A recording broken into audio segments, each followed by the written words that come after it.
Hello and welcome to Hacked Games. My name is Jeremy and this is Pathfinder, Wrath of the Righteous. We're going to be continuing our streaming game here for today, maybe for about, I don't know, somewhere between 2 and 4 hours, I guess.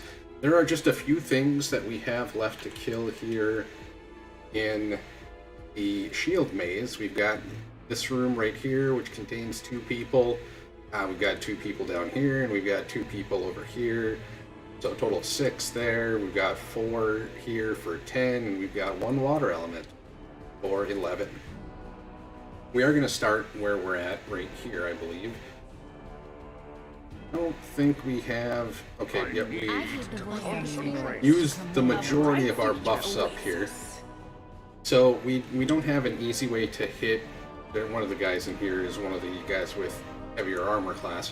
Don't have an easy way to hit them, but we'll figure something out in order to get some damage on.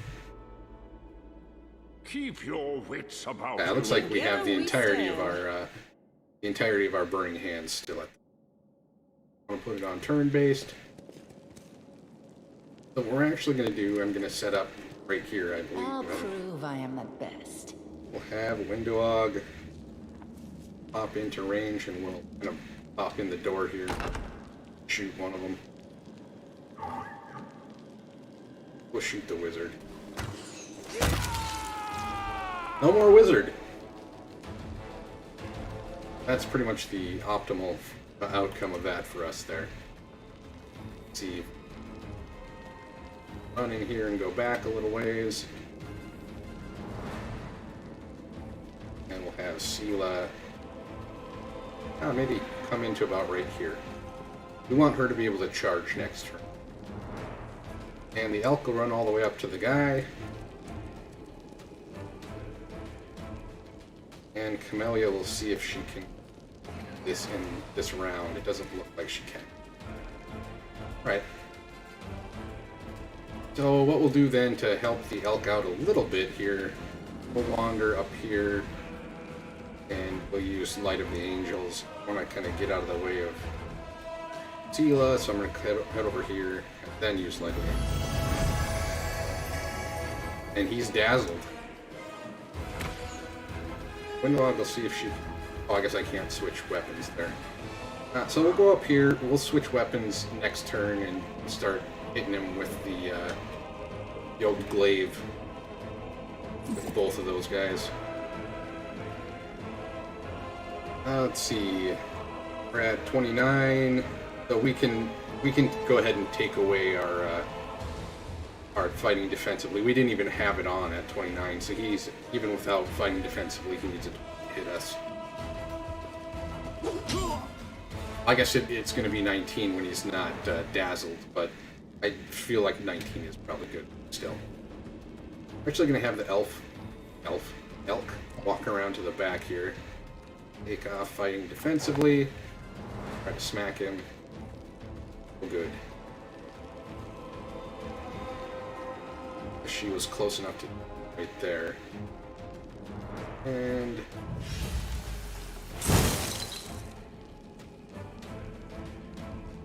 swap out weapons here. We'll have a slightly harder time to hit with this, but we'll do more damage if and when we do. And he has now almost no chance to hit our elk. Take you. Let's go about here.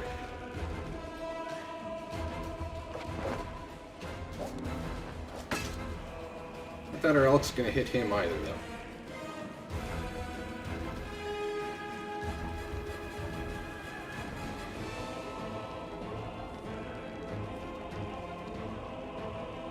We have kind of made it difficult if we do decide that we want to try to utilize Burning Hands here, but kind of alright.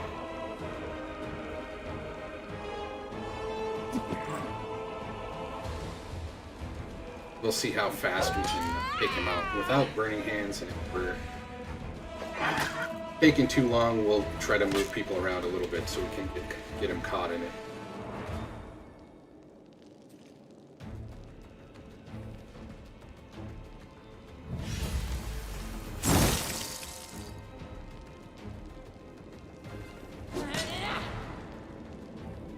We were able to charge there, so we don't need to be too far back, actually, when we do that. We don't want to get hung up on this wall or this wall.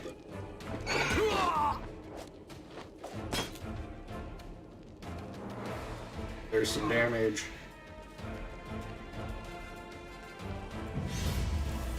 A little bit more. And we still have her 2 popping up, indicating that we could try to bite him. But if we go in for the bite there, we're not going to be able to continue to charge. And we kind of want to continue to charge because it's giving us the extra 2 to hit.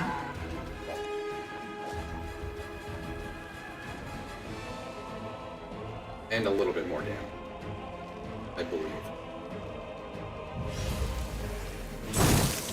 Let me look at the chargeability real quick. Melee attack, you get bonus to attack roll. Oh, maybe it doesn't give us any extra. That doesn't really matter. The primary reason we're doing it is to make sure we hit. Or to give us the best chance. Into the fray!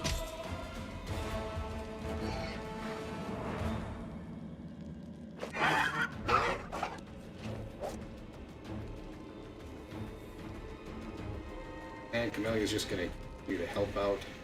Poor little elk there.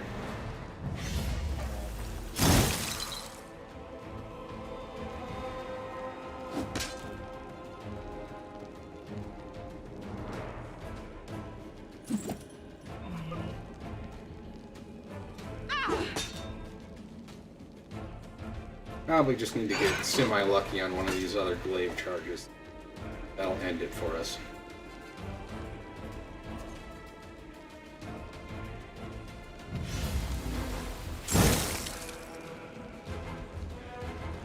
Oh, didn't get to charge that one.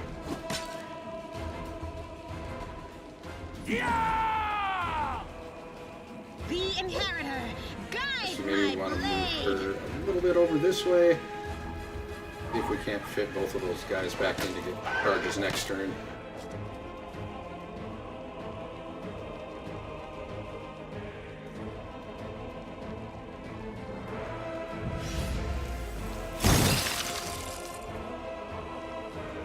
Or several more of those. No, there we go. One last glaive hit. Got her done. Pick up everything. And head down here.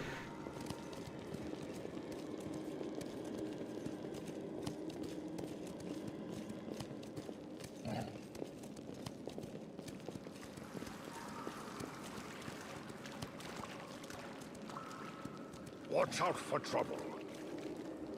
We'll do kind of, I guess, the couple easier fights first. And then we'll make a decision as to the harder ones, whether we want to take a rest and get all of our bonuses back, or whether we just want to use some consumables and try to get through them. I think we probably just want to use them. Do that real quick. Rearrange.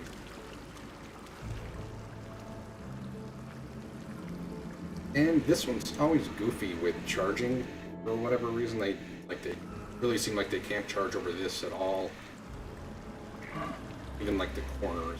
So we are going to go ahead and shoot them again. Start this. I think I'll shoot the ring. Nope, missed.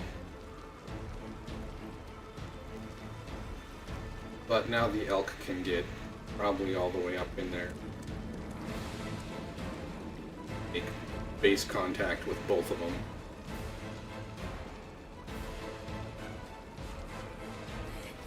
Should make them only want to hit him.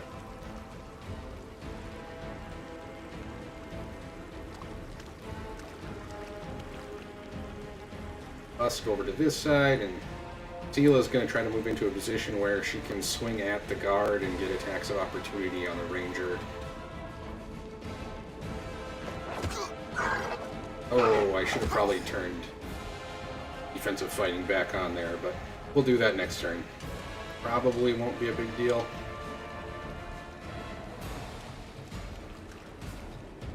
I think Gonna move just a little bit closer with Windu. I will actually not give him the...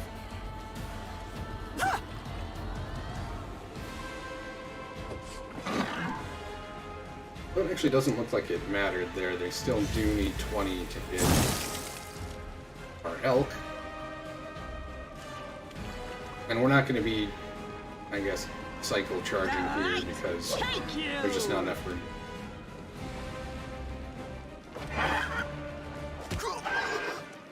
We're not really scared about what the mongrel can do to us here, but we do, you know, just I guess want to try to optimize our damage as much as we can.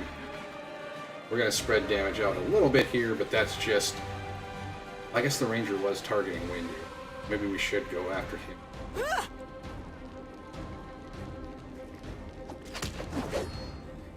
We just get more overall attacks per round if we try to let the attacks of opportunity take out the range. Into the fray! But if Windu drops, our damage potential goes down by quite a bit. So let's get rid of him. I'll rip you apart!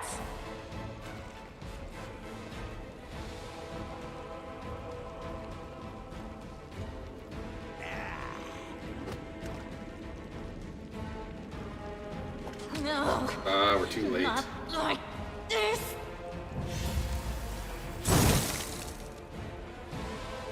No Well, glory now we'll without swing at risk. him again until we see who the ranger's going to go after. If the ranger goes after elk, we're good. If the ranger goes after anyone other than the elk, we'll retarget them.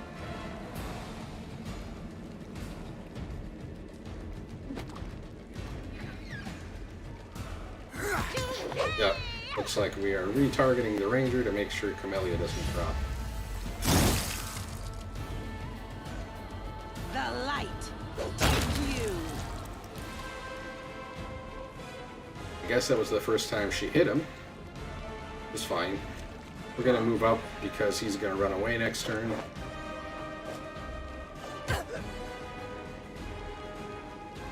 Oh, we don't even need to put Protective Luck up this turn. We can just try to hit him.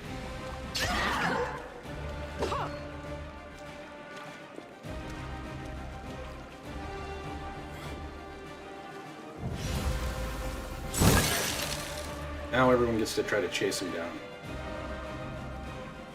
The Inheritor, guide my blade.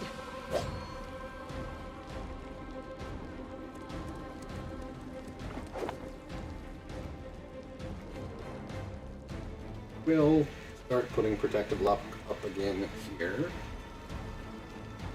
I'm not going to move her next to him until he swings. That should keep him on the elk until he dies here.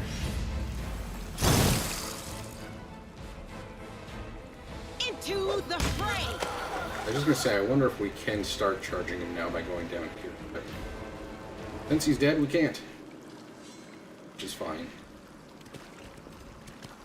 Do we have No any- reason to pause. I don't want to I'm use up for that an one. adventure. Looks like we want to use potions here. Well, let's... some extra health and Camellia and Windu.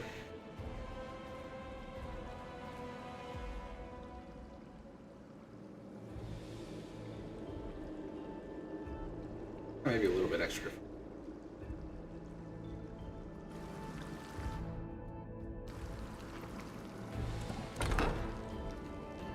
In we go. And position us kind of like this. And we We want will win this war. that to come over here. We want to be able to charge the ranger, really not get caught on this door. I Eventually, the key crave your command. for the start of this fight anyways. And then the brute here is actually the most dangerous person. But if we can attack the brute while being in a position to get attacks of opportunity on the ranger, that's going to be the best option. Oh, just so I don't have to move people. Brute usually can do some decent damage to us, so they might knock us out.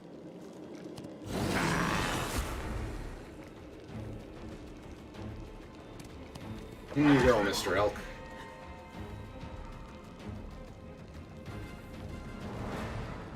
Like, just gonna move up here.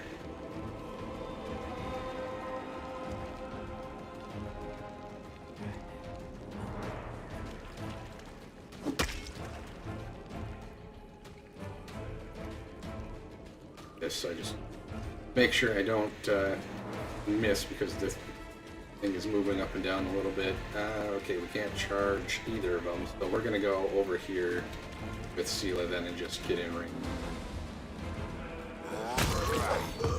And we've got a dead ranger.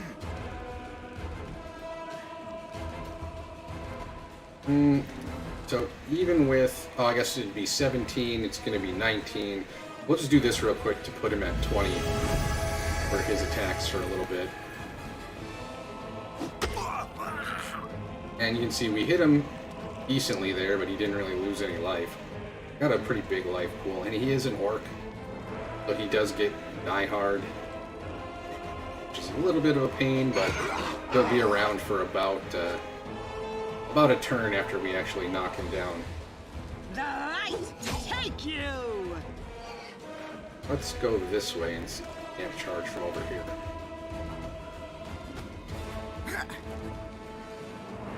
I must have miscounted there. So he gets plus 13. Yeah. And we have everything. Okay. So we want to keep fighting defensively here.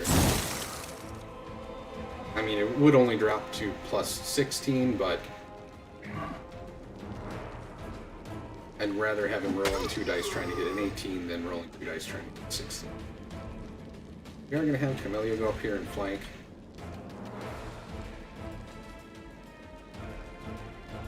Okay, she did cast it. It's just a little bit off screen. It didn't look like she did. Nope, she didn't. Actually, because we lost the buff now. So we must have moved slightly too far. It looked like we had range to get up there and still cast it.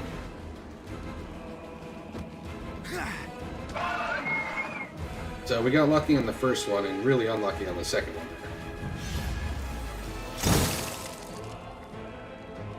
No match for me. Let's get back to keeping him protected.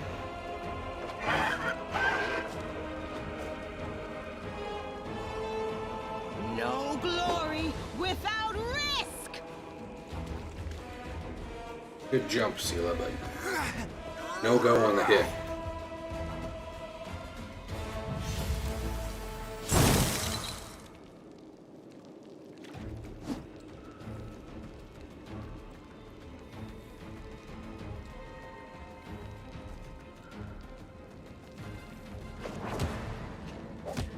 I think he's got him now. So he'll get one more turn and then he'll die unless we can do a large amount of damage to him, which we can apparently.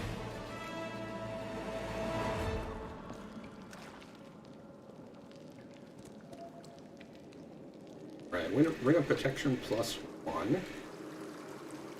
Unfortunately, our elk here can't wear rings, but since Windwog's going to be our backup tank, we're just going to give that to her for now.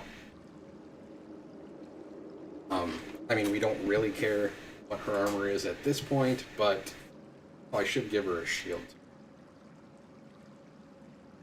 She gets a cultist shield. So if we were to throw her in tanking without any armor, I guess she has... Technically, she'd be at 24, elk with mage armor. So we could cast mage armor on her also. She would be at 28. Which is nearly the same. Okay.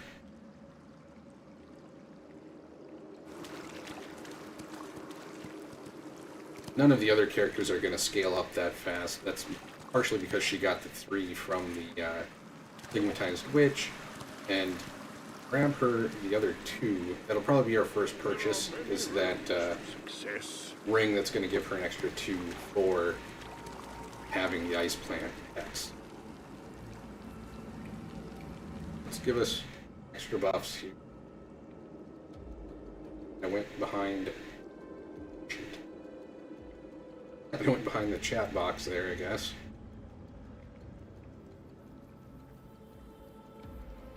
I use it. There. So, yeah, we're gonna use bark skin, I think. Bark skin, blur, shield, then this, or do we want protection? I think we want protection. Put that over there. So.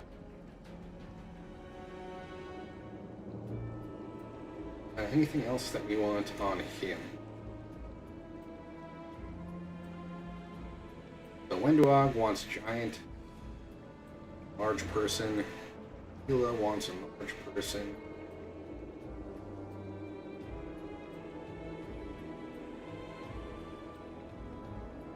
We're gonna save the potion of haste that we have here. That's just not really worth using at this point.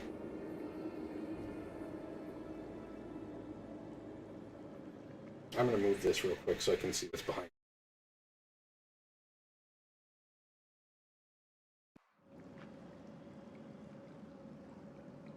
Back here that I really isn't.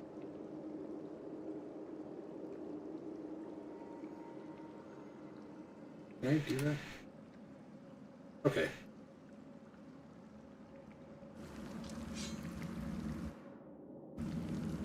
So let's save it. We are going to take on the water elemental here first, and then we're going to hope that we have some of the buffs left to go fight the other 4 guys. Or not charge. I am yours to command. This real quick. But from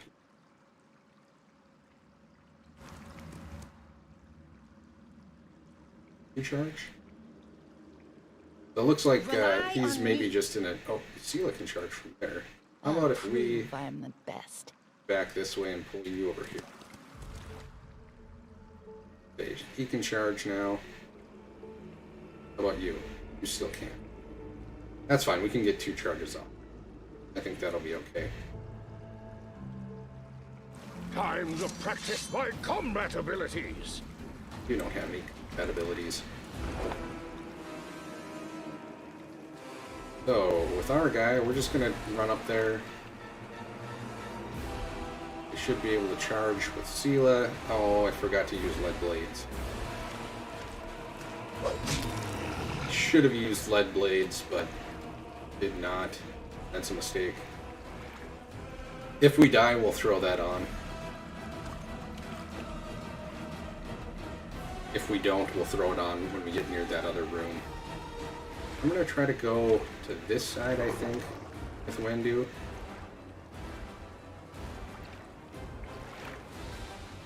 We are going to go ahead and try to dazzle him on this first turn at least.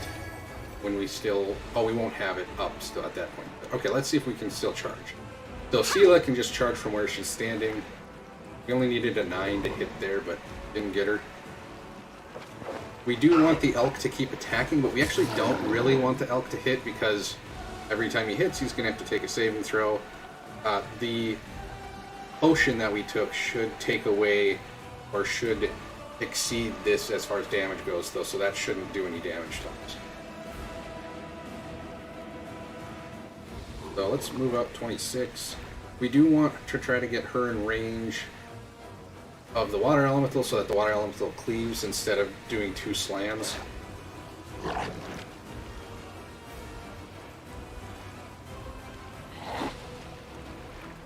He is going to do 2 slams that turn, but that is what it is. I mean, know if this hurts him. Let's just try this once. Ah, that's fine.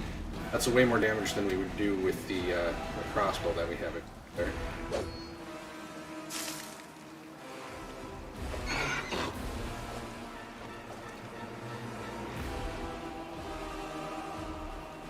Alright, let's run up here, and we'll still keep this up on him. So now he's going to cleave, which is going to cut his attacks in half, so he's only got 1 chance to hit us each round instead of 2.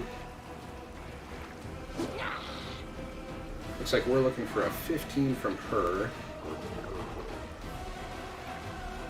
Might as well just use all of our spells here as well. What are we looking for from Sela? 14. Okay.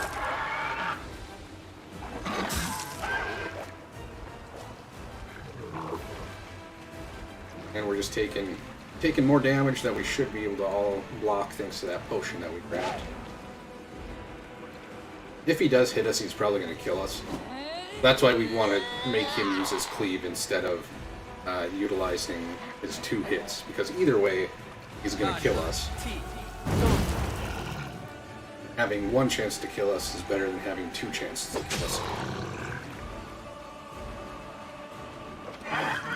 Or us, anyways.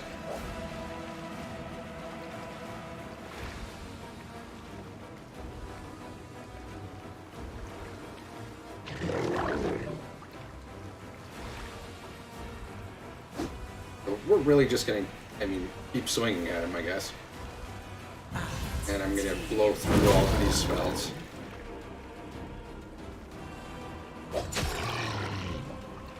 Doing okay here, though. He's not too many more hits to pull him down.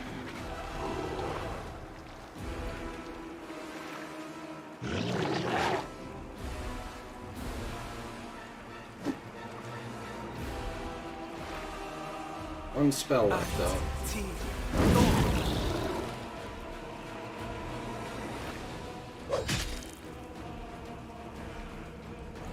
Seven seems to be Zila's lucky number here. Or at least the number she's rolling the most often.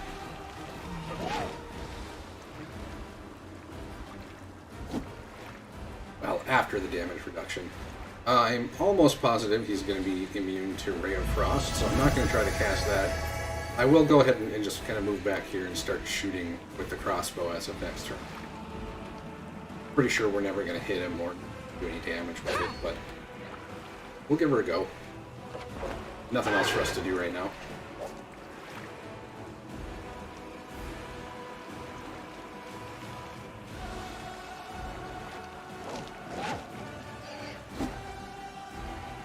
Yeah, we got another attack of opportunity from our giant growth running out there. Kind of weird, but it is what it is. I'll just have to resort to brute force. Other one. Guess we're gonna move back and we'll try to give a charge. Almost dead, but all of our offensive cooldowns, I guess, are wearing off here now.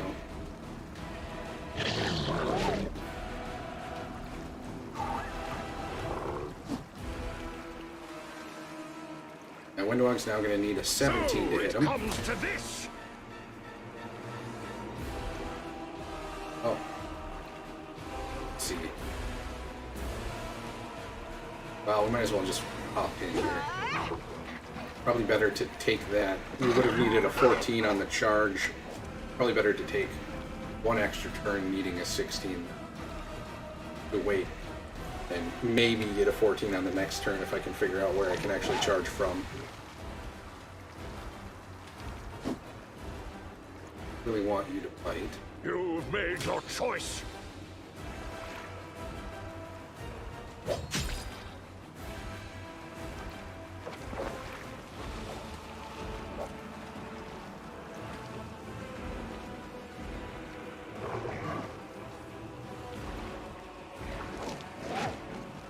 So he probably would be dead already if we had remembered to turn lead blades on.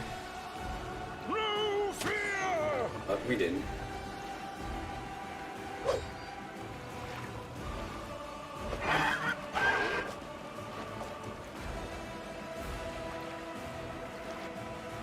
Now we get the nail biter ending, where probably nothing happens most turns. They'll beg me to stop.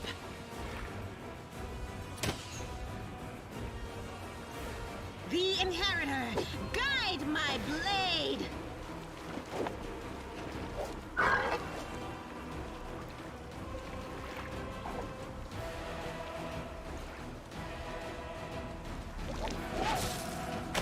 Oof. Okay, well, he is actually probably going to win I'll now. rip you apart! I'll just have to resort to brute force. In all likelihood. We'll turn this on real quick. The spirits demand your blood.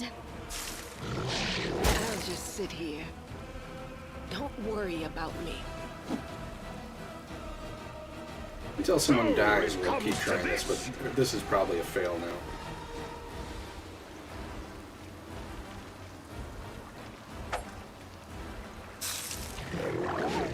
This is how it Not feels. like this! There we go.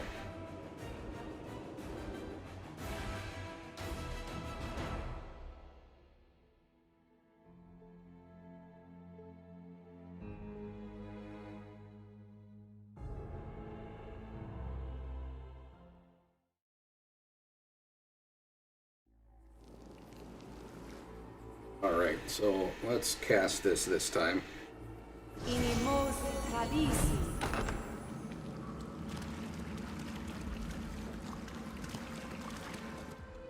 Seemed like. I crave your commands. A bright future awaits us.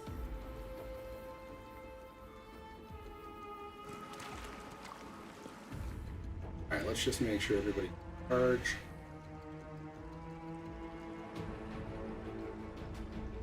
I'll prove I am the best. We will win this I war. heed the voice of the But spirits. don't really go. But we'll just do it anyways. Wendog will have to get in a different position, but that should be okay Time still. to practice my combat Seal is the one we're really abilities. concerned about getting in and getting damage right away.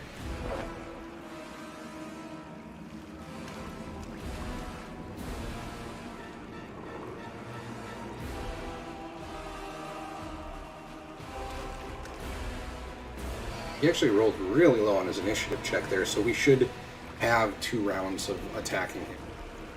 With Sela at least, maybe only 1 round with Window. Oh, we lost our ability to charge him. That sucks. See if we can do it from there. Window pictures up.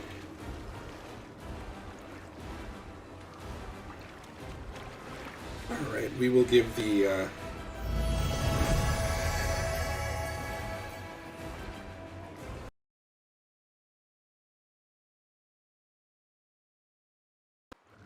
dazzle the water elemental a little bit there.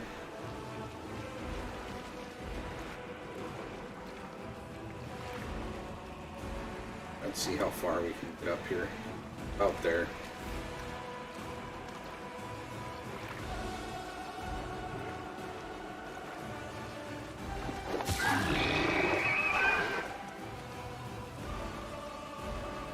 Right, see, like, why can you not charge?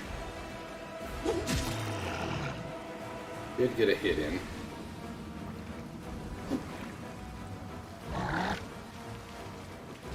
Now it's going to be harder to hit him.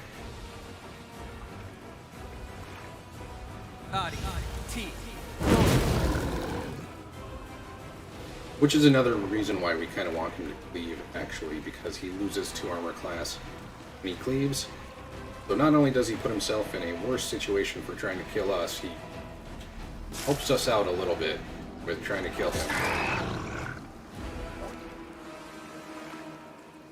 Alright, can you stand still and charge? You can. The light. Take you. Let's see. Where do I think I'm going to be able to charge from?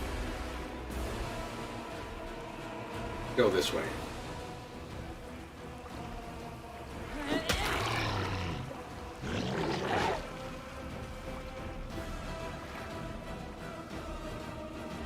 Maybe we'll have him run all the way around here and hit him with some fire from the back. Not this turn.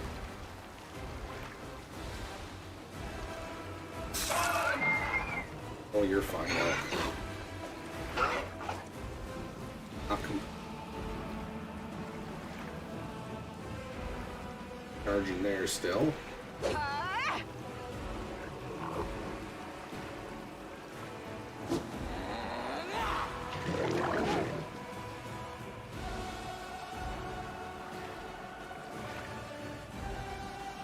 she shouldn't. Okay, she should be alright.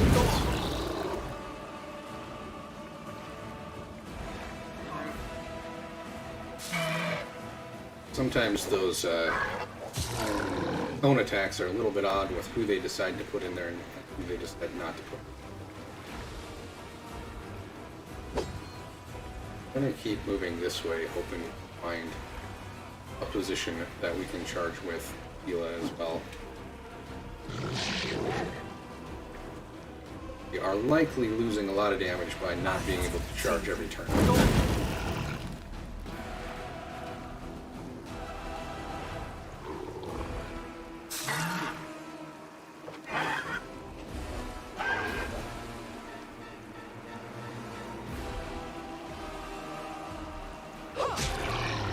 There, we got one.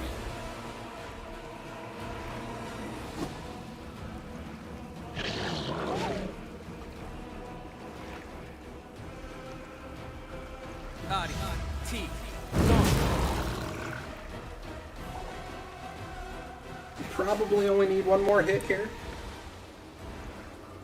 Maybe two. With one of the glaive users.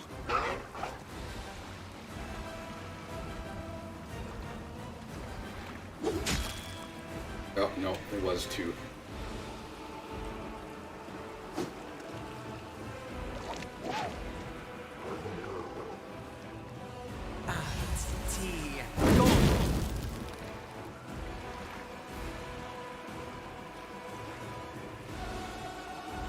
Now I just need a little tap from anybody.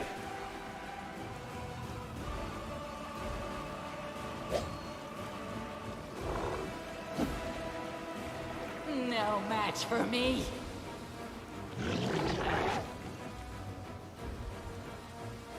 I'll just have to resort to brute force. You do that, bud.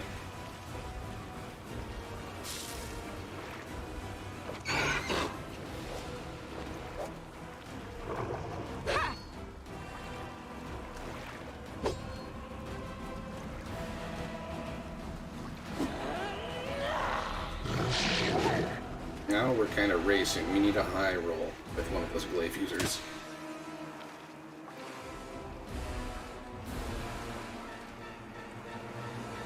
I did have another giant growth potion, so I could have backed up and used those again, but I really kind of want to use that for the next fight.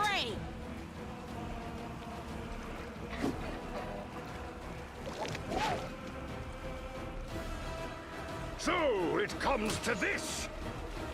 It's like maybe our deflection potion actually wore off on us. Dude, yeah, that must.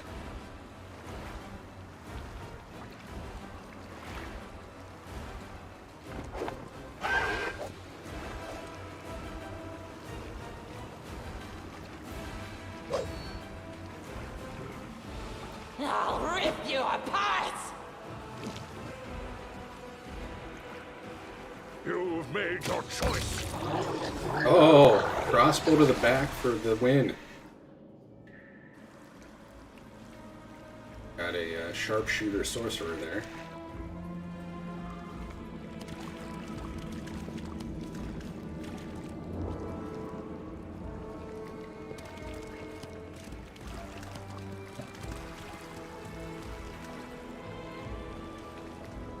So, last thing to do is right over here. We're going to try to get in while we've got most of our defensive buffs up.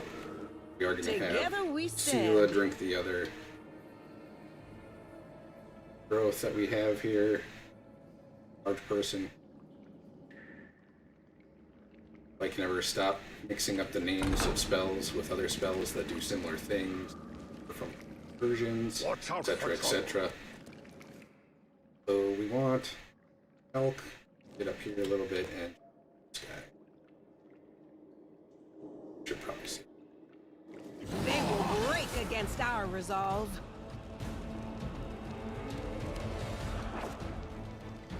Well done, elk. See if we can charge anybody. We'll charge him. Like they both succeeded there. God can't charge anybody, so let's have her run.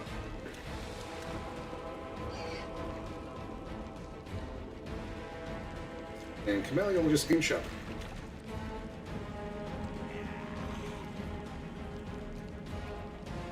We'll do this. Yeah, we can get in range.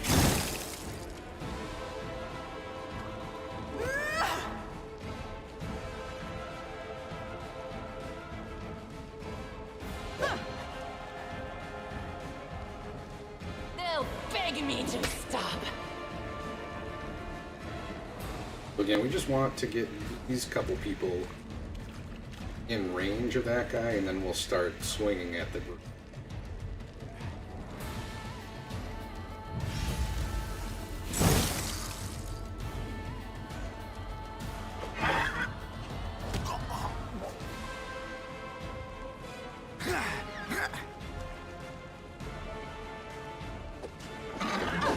Everyone missed on their attack of opportunity.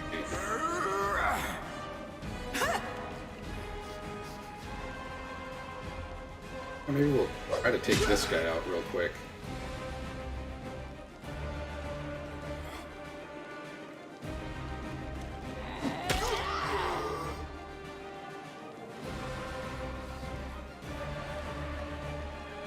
The guard actually does have a decent amount of hit points as well, but this little guy doesn't have very many.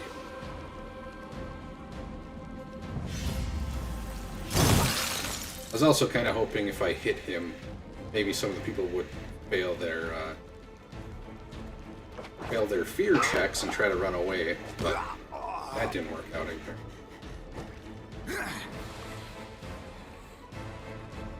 The world in crimson!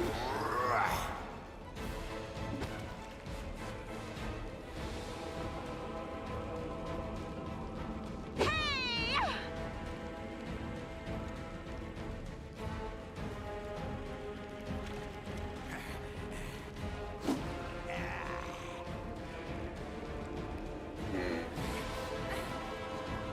I don't want to do that.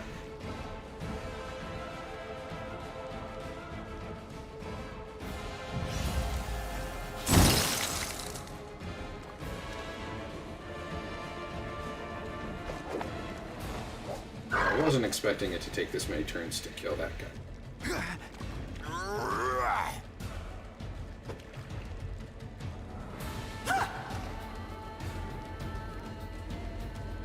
The Inheritor, guide my blade. I think we can swing at him and bite someone else. Yeah. Does look like the guard's gonna run here. We'll get some attacks of opportunity on him.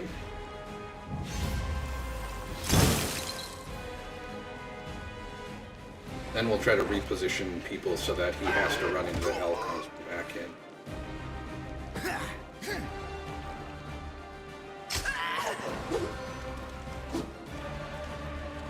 Not much damage done. No glory without risk. I think he's done.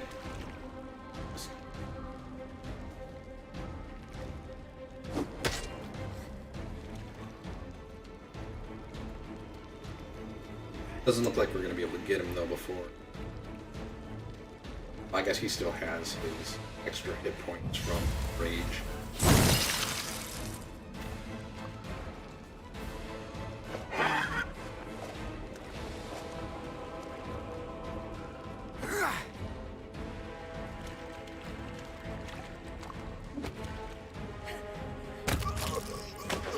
Alright. Into the fray. Everybody hit the guard.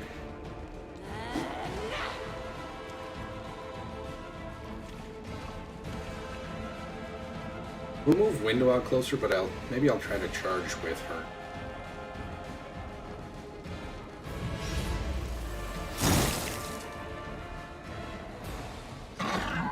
I think having the bite might be better than having a charge. The Inheritor, guide my blade. Just because it's an extra dice to roll.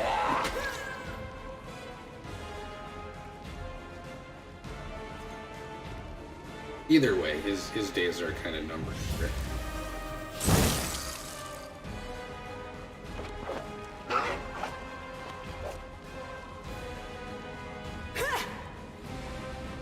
I were him, I'd take off power attack.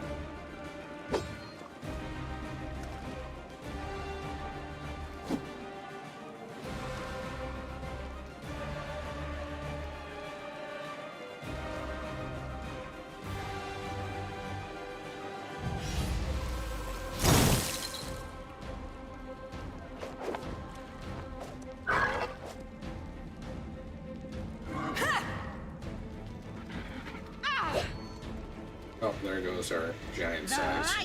Take you!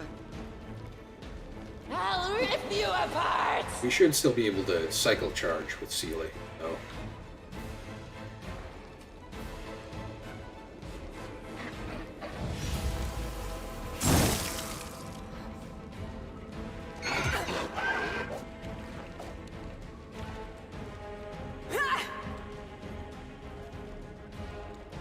Into the fray! We go out this direction.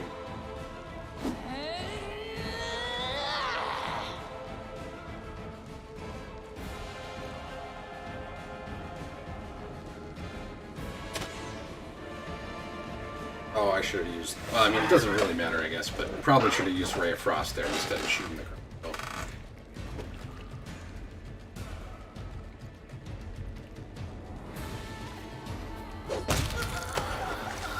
There we go.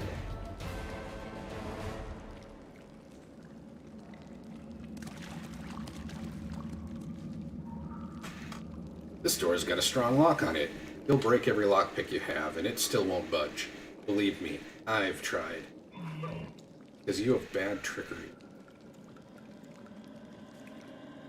I don't think you've put any points in trickery.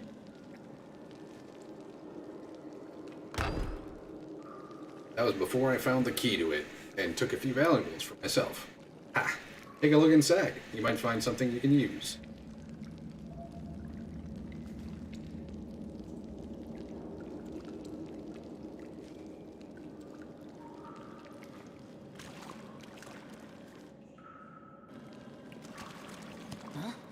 What's that? I think that is one of the more difficult locks to pick in this section, anyways. I am helpful, am I not? Remember correctly, it's like normally about a 75% for Camellia. And that clears us out. We have completed the shield maze at the... We're going to run back up here and talk to the merchant one more time before we head to the next area, which happens to be the Grey Garrison.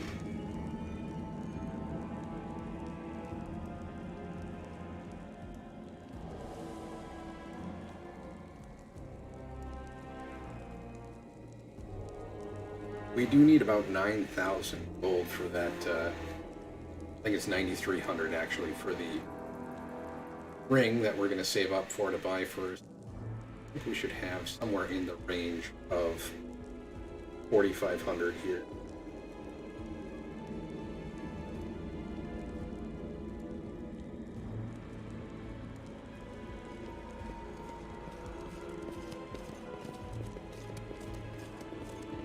Anyway, what's going on? Great. You take all this stuff, including this thing. No, actually, maybe I should save this. We'll save that. I think we just want her to take that stuff. Almost 5,000.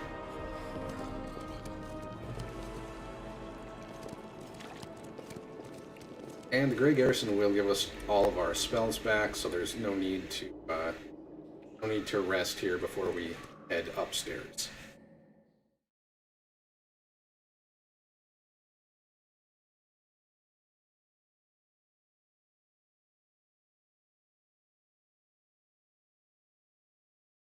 While the survivors wander the dungeons, the battle on the surface rages on. The warriors of Canabris are trying to defend the Wardstone, but their strength is flagging. Their resistance is valiant, yet it will all be in vain if no one rises up to turn the tide.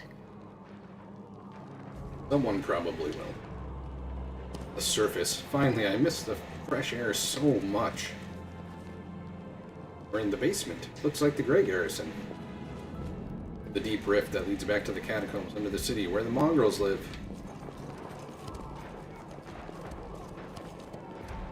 I can hear the sounds of battle. That's okay, we're not in a rush to get up there, Sela.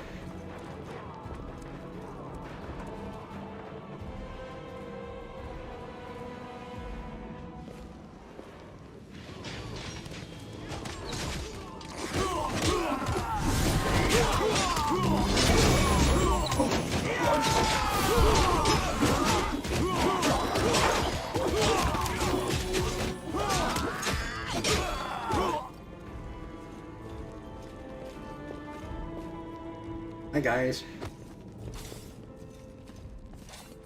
The half-orc before us, wearing armor adorned with Iomedea's golden swords, is clearly exhausted. She obviously hasn't gotten much sleep over the last few days. There's soot on her face and fresh blood on her sword. Her hazel eyes are hard and focused, and her firm voice sounds accustomed to giving orders.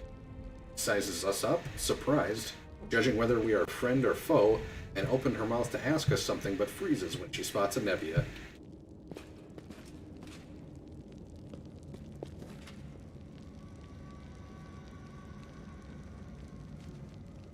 So if any Discari cultists are out there watching, By the goddess. all you need to Nevi, sneak in is bring a I Nebia back to your almost lost all Beth. hope.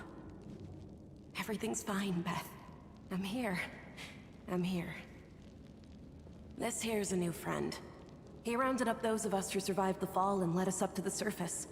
Without him, we'd never have made it out. Let me introduce you to my wife, Erebeth Tirabade, head of the Eagle Watch. Until the army arrives, I'm the temporary warden of Canabras. And you're just in time. As you can see, we're in the middle of a battle. And thank you for getting Anevia out of there. But where are we? The Grey Garrison. Until recently, it served as barracks for the Crusaders, but it's now been taken over by cultists.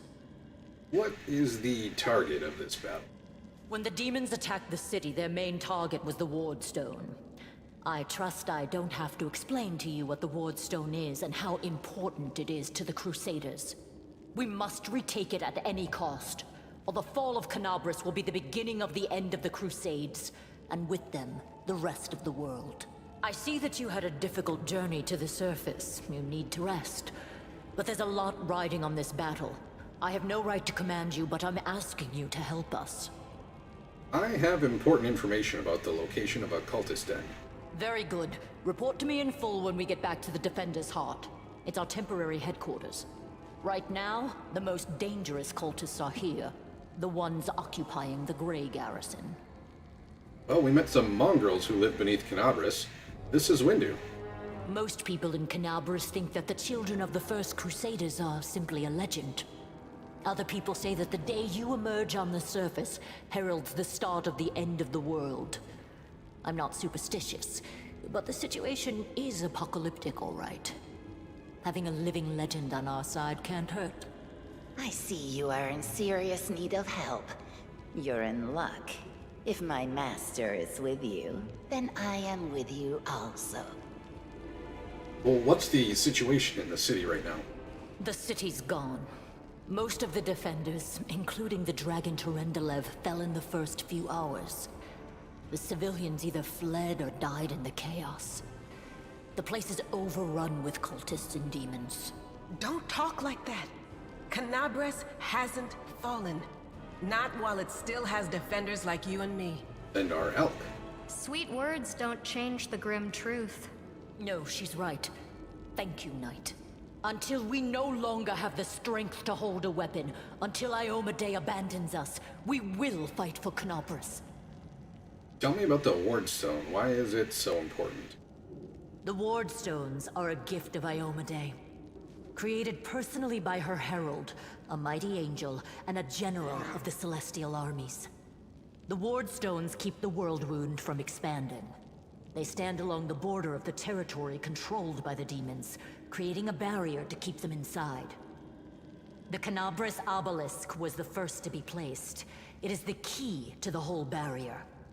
We cannot leave it in the hands of those monsters from the abyss. Well, how did the Wardstone end up in the Grey Garrison? The demons have long laid siege to Canabras, but this time, their lord Dascari appeared in the flesh. He ripped the Wardstone from the ground and hurled it halfway across the city to here. I thought the stone was destroyed, but it seems all is not lost, yet. Dascari has gone, but the Wardstone is surrounded by a horde of those creatures. What are they going to do to it? Nothing good, that's for certain. But how did he do that? He's a demon! The Wardstone should have burned his filthy hide! It should have. But what happened, happened. We don't know why. Well, let's not waste any time. It's a battle. That's the spirit. You, take Anavia to the rear. The rest of you with me.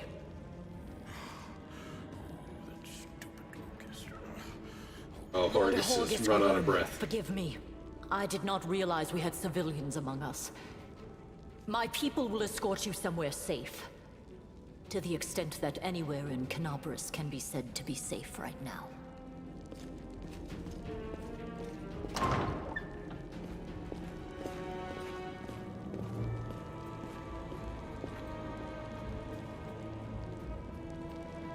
Let's steal these Bardishes. Keep your calm. And in order to get them moving here, we'll run out in the hallway.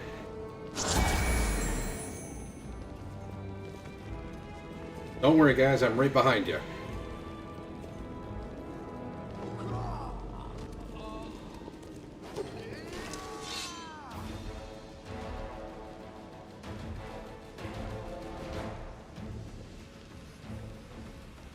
Just run.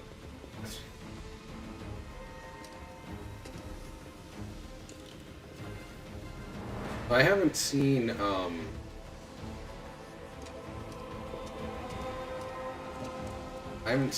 Erebeth and Staunton drop on any difficulties, but No fear! unfair, so I'm assuming that we're probably pretty safe here. But I guess we'll see.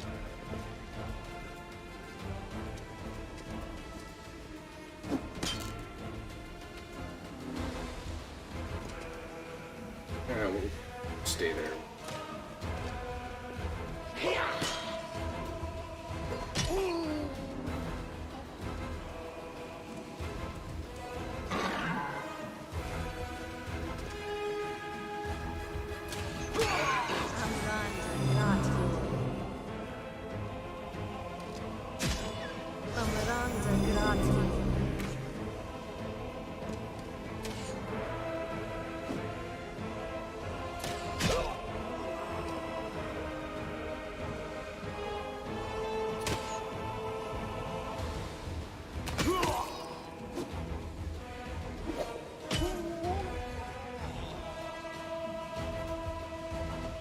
No glory without risk!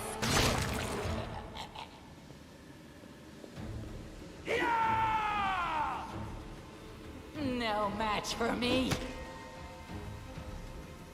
I'll cut you wide open!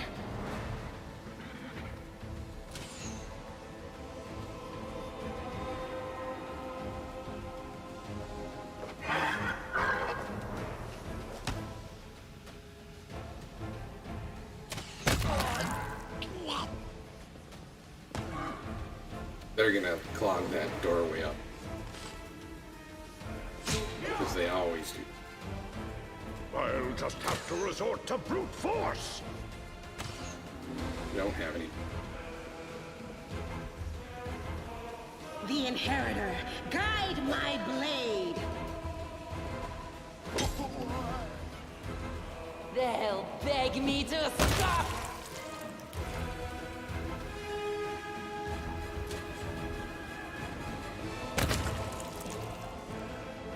Let's see. Oh, I can get through here. Let's go.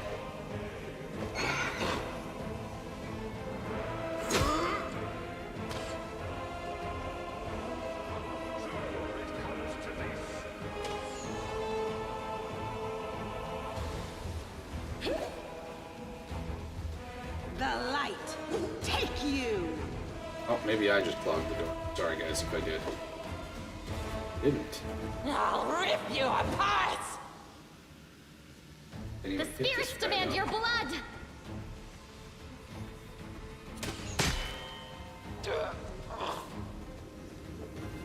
He had a decent few attacks of opportunity.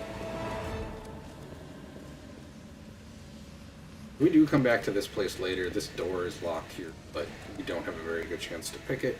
We'll just leave it alone and try to pick it when we come back through.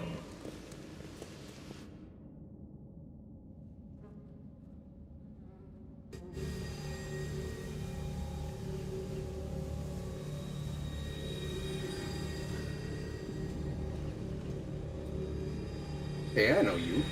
So you're one of these cultists? How's it going, pal? Want to join?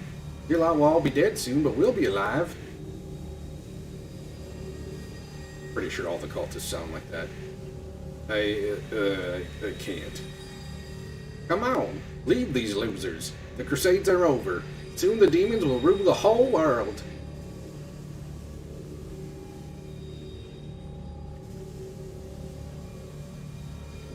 Okay, but don't tell my wife. There goes nothing. All hail Baphomet. Cowardly traitor, I swear on the sword of Iomade. I'll do bad things to you.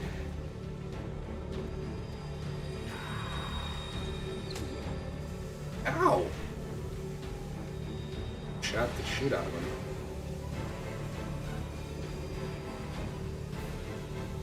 Yeah, You've made your choice. shoot down here.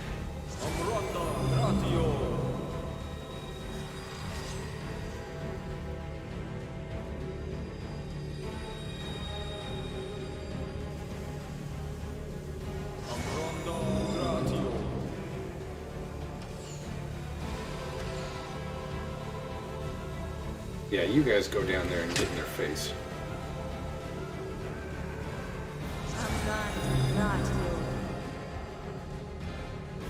Alright, so let's see.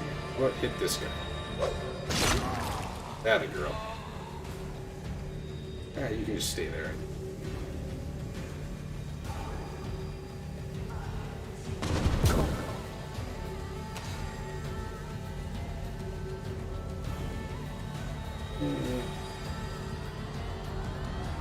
Hit this one. Match for me.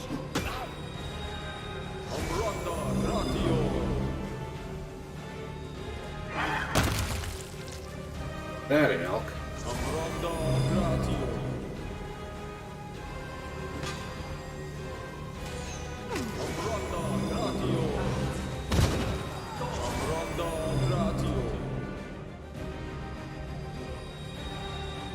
Jesus, buddy.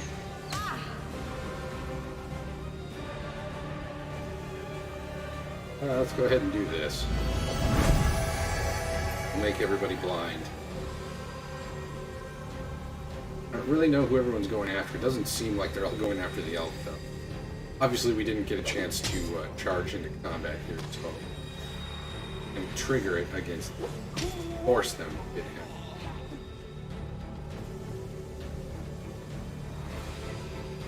No glory without risk! Zila's messing him up.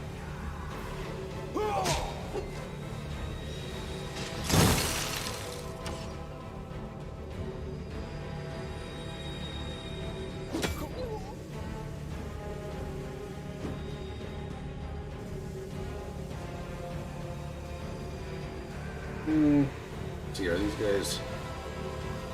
Let's get this one. I think he's afraid, so I think he's running. And dying.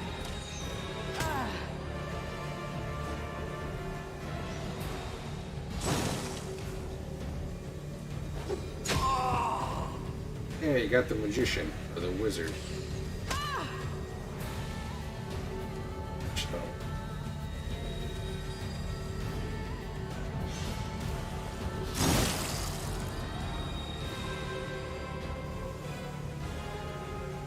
Let's give... Actually, let's move in range first and then give him a heal. That seems to work slightly better when you do it in that order than the other order.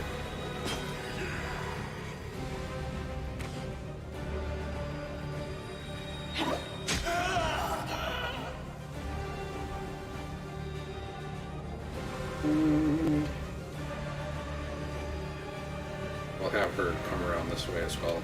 We'll try to free up Staunton and Yerbeth so they can run down the hallway and tank for us.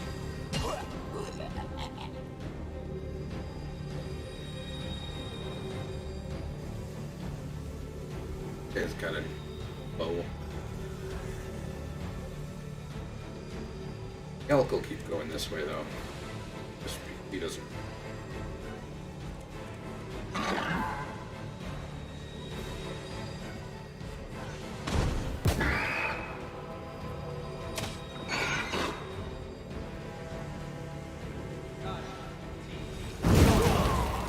Ow! Burn us all like that.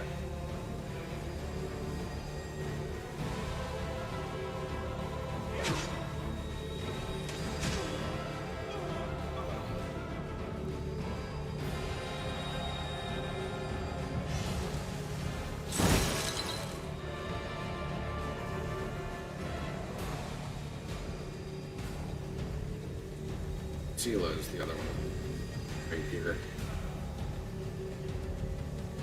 Magritium Turinos.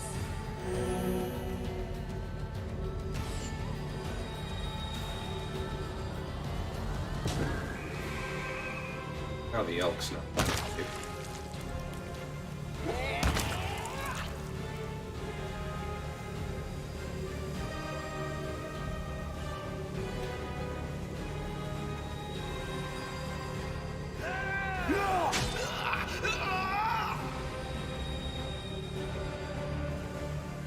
They'll beg me to stop. Alright, let's see what we got. Let's try to take out this guy with the scythe. Or we'll just miss him. That's fine too.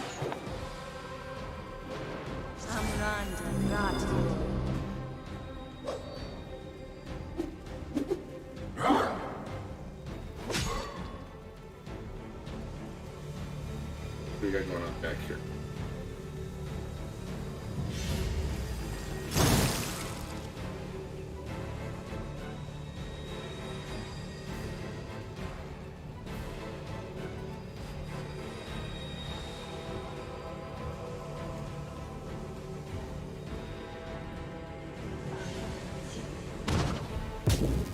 Ow! Magic missile me right in the face.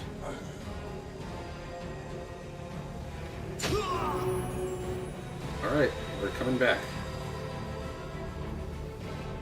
This guy's just been standing here the whole time. He's not doing anything. Lazy.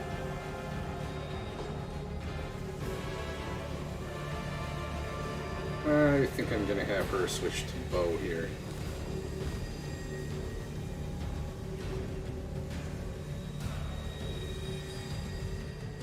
Alright, let's go back to trying to get of these scythe guys.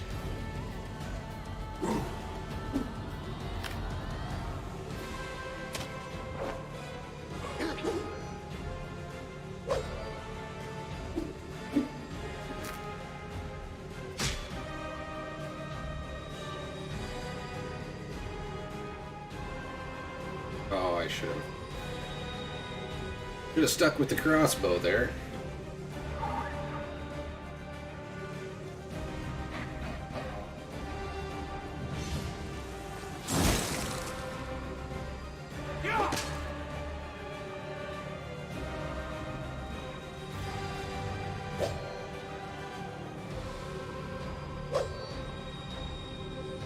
Not our lucky day there. If we can kill this guy.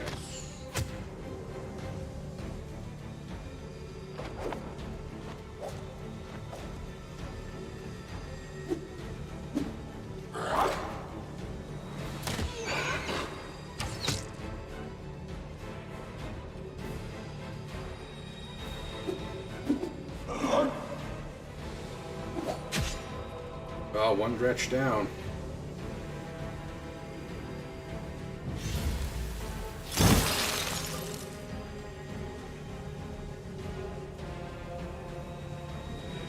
Because they're almost back in the fight here.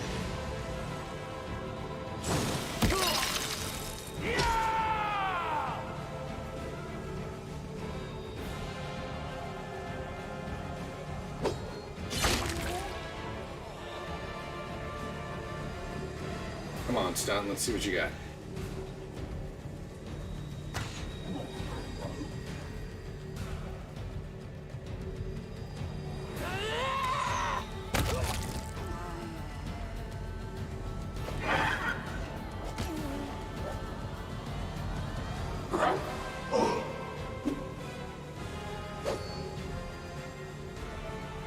Oh, he's going after the mage.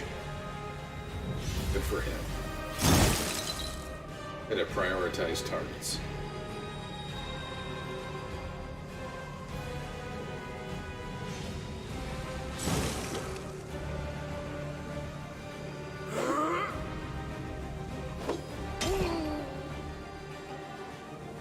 The Inheritor, guide my blade! Like one mage left. One wizard left.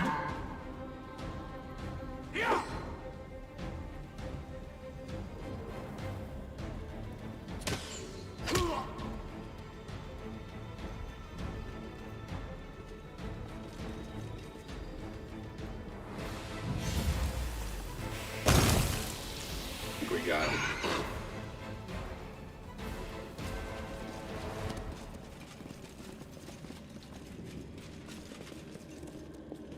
Take a stutter step and wait here for a little bit for me to pop in. I'm all the way to the end. What's on your mind? I wonder. The spells, that's what's on my mind. Aperane sentes. I am yours to command. No reason to pause. Inimosi tradisi. Magritium Knowledge is the turinos. key to victory. Look at all we have for heals right now. Rely on My me. obedience. Yes.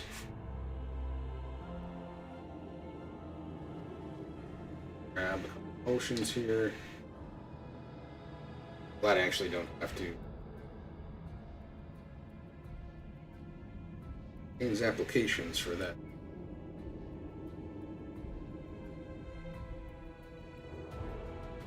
Alright, the other thing we're going to do here is we're just going to kick this off. We're in pause. It's only going to last for 4 rounds, and it's a standard action, so we do want to turn it on before we head up the stairs. We don't really want to waste our turn turning it on once we get up the stairs.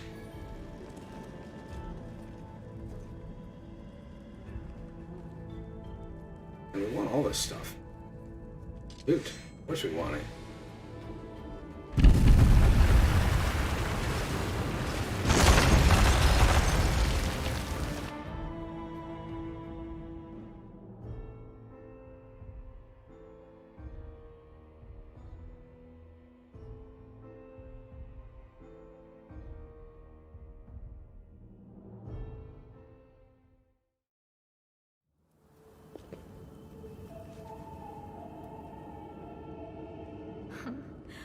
What's this? Do we have guests? Just in time. The place is a bit of a mess, and I haven't even poured the blood into the goblets yet. Why don't you... What an unexpected surprise! Staunton, my little sweetheart. Long time no see. I've missed you so much. Have you missed me? Admit it. You missed me terribly. Minago. You again, you wench! Minago, the one who...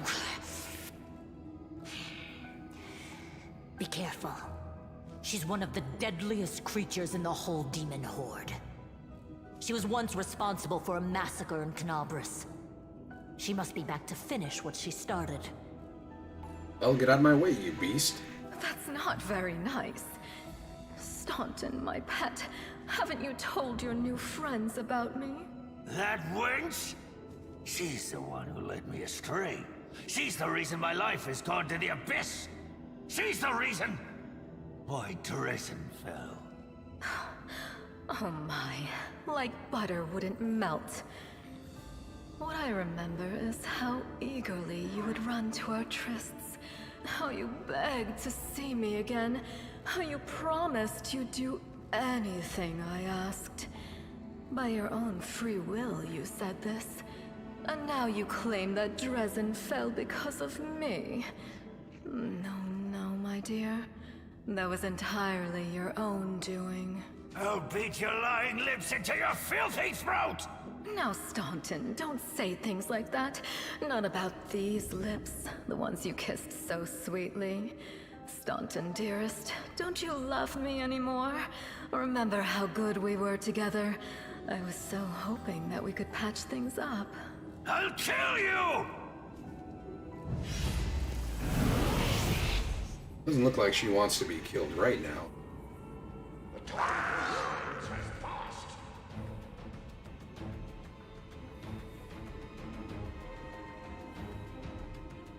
For this round, I think I'll have her go right away. Next round, I'll probably have her delay until she gets back here, just to make the combat flow a little bit faster to me.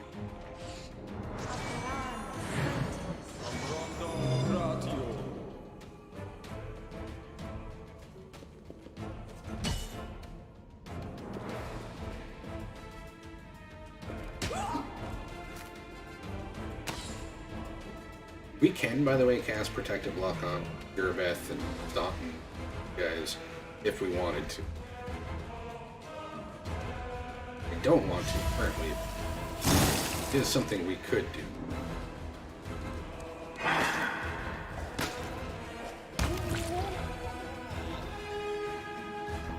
And down.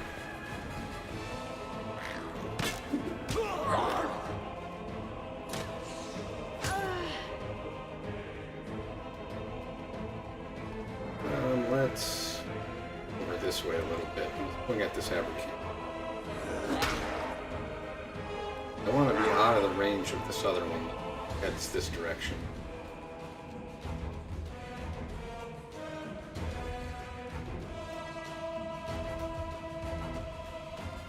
Yeah, we'll head over here. The light take you!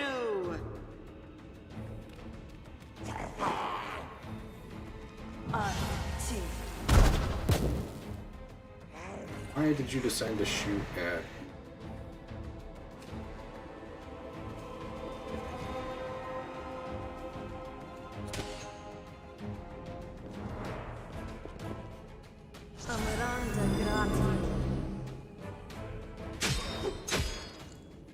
Ungretch down.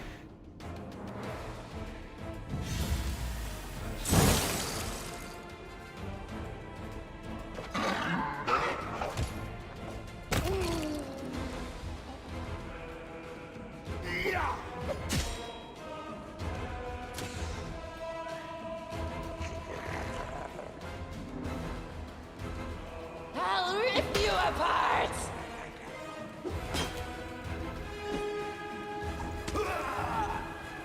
Into the fray! We're gonna go running.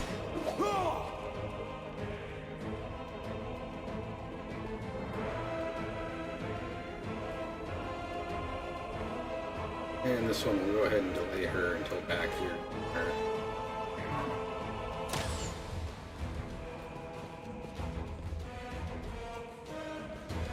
Why aren't you guys killing those archers that are right in front of you? Shoot him. You are Let's run up there today's so he sacrifice! runs away and we get to stab him.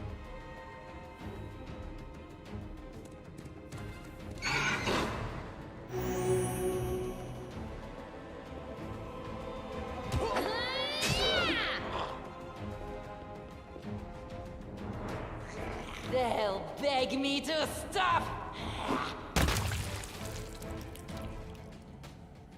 The Inheritor, guide my blade!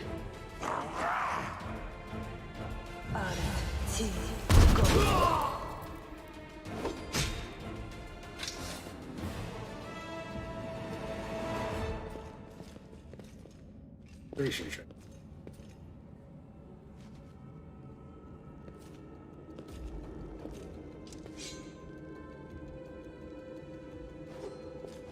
Try a little religion up here.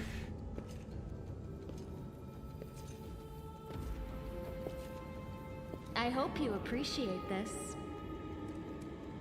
And try a mobility check.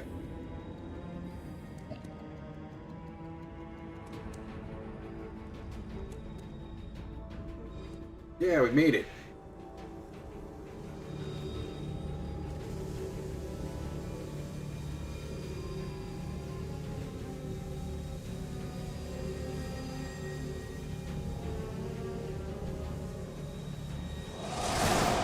As soon as we step into the chamber, our vision seems to darken and our knees buckle. We struggle to keep your balance. The air in here is laden with the power coming from stone. Suddenly our head is filled with voices, screaming, whispering, cackling, threatening voices, pleading for help, shrieking curses and taunts. You blink and the illusion passes. Congratulations. You made it all the way here. This is it. Your precious ward stone. Well, what are you planning to do now, I could kill you where you stand, but wouldn't it be nice if you could die in battle like heroes? No. I want you to die in despair, scrabbling around like rats in the blighted ruins of your city, blind and broken, your flesh scabbed and seeping, and every moment knowing precisely what was done to you. There isn't a soul that can resist the temptations of the abyss. Even a stone can be turned. I'm not joking. Your precious ward stone, weakened from the injury inflicted by Discari, has almost succumbed to my charms. Soon the whole barrier around the world wound, the gift of your useless goddess, will be a weapon of the abyss. Just a little more, and boom. Every city with one of these eyesores stuck in the middle of it, from Canabras to Nerosian, will turn into smoking craters, and all the mortals into red sludge beneath our hooves. So you have a choice. Especially you, my pet. Kiss me on my dainty hoof. Pledge your loyalty to Baphomet. And when the world falls, its ruins shall be yours. Who are you? You've already forgotten me. You mortals have awfully short memories. Even shorter than your little lives. Staunton, sweetums. Don't you want to introduce me to your friends properly? No? Well, I'd better do it myself. I am Minago, Lily II and faithful servant of Baphomet, and leader of his armies. The city is mine now. I'm just starting to settle in, get things just how I like them. But once I'm finished, I promise you, the results will be simply to die for. And it was such a charming little place until you sullied it with your presence. It had such lovely boulevards, quiet and shaded. You took those away from me, and I shan't forgive you for that. They've done much worse things than spoil the promenades. All the people they've killed. Yes, of course, you're right. I grieve for the common folk as well. Just watch me grieve. What are you doing to the stone? Well, quite what am I doing to it? Probably the same thing I did to many of your comrades. Sweetly and tenderly persuading it to abandon the mortals and join our side. Prepare to fight to the death, demon! We won't let that happen. You aren't the leader here, Beth. Shut your filthy mouth, scum. Make me. One of the sweetest spoils of war is gloating over your broken and humiliated enemy. You want to deny me that pleasure? I will remember these words, scum. And I will say them back to you. Let's be evil. But we will succumb to the rage of our demon. You're sick of talking. Why do you have to listen to her? Why can't you just crush, rip, devour, whoever you want? Whoever's in your way? A malevolent roar erupts unbidden from our throat. Hey, are you alright? If you're planning on going berserk, don't forget who's friend and who's foe. There she is. The demon! Go get her! We succeeded at a will check. You send the troublesome dwarf sprawling to the floor with an elbow to the face. Time for chatter has passed. The demon, that wench, she must die. The rage bursts free. You want only one thing, to rip Minago's horns from her skull and shove them down her throat. Time to practice my combat abilities. Why is it just me and her? Guys, you can help.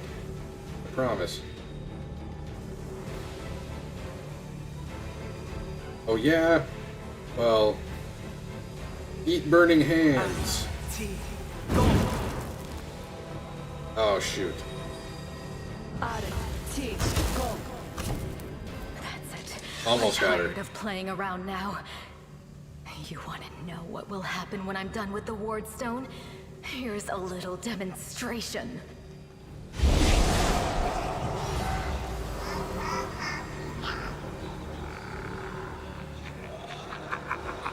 The demoness whispers a spell and a wave of darkness sweeps through the chamber. Our companions wince in pain, but it's nothing compared to what we feel. Thousands of voices once again burst into our mind, drowning us in their moans, screams, and sobs. But we're gonna go with the evil option. You'll pay for this, demon scum. You'll pay dearly. I will dig out holes where your eyes should be, and pour hot coals in them. How inventive. Powerless rage. I love it. Threaten me more. The roar of voices blends into an unbearable wall of screaming. We black out.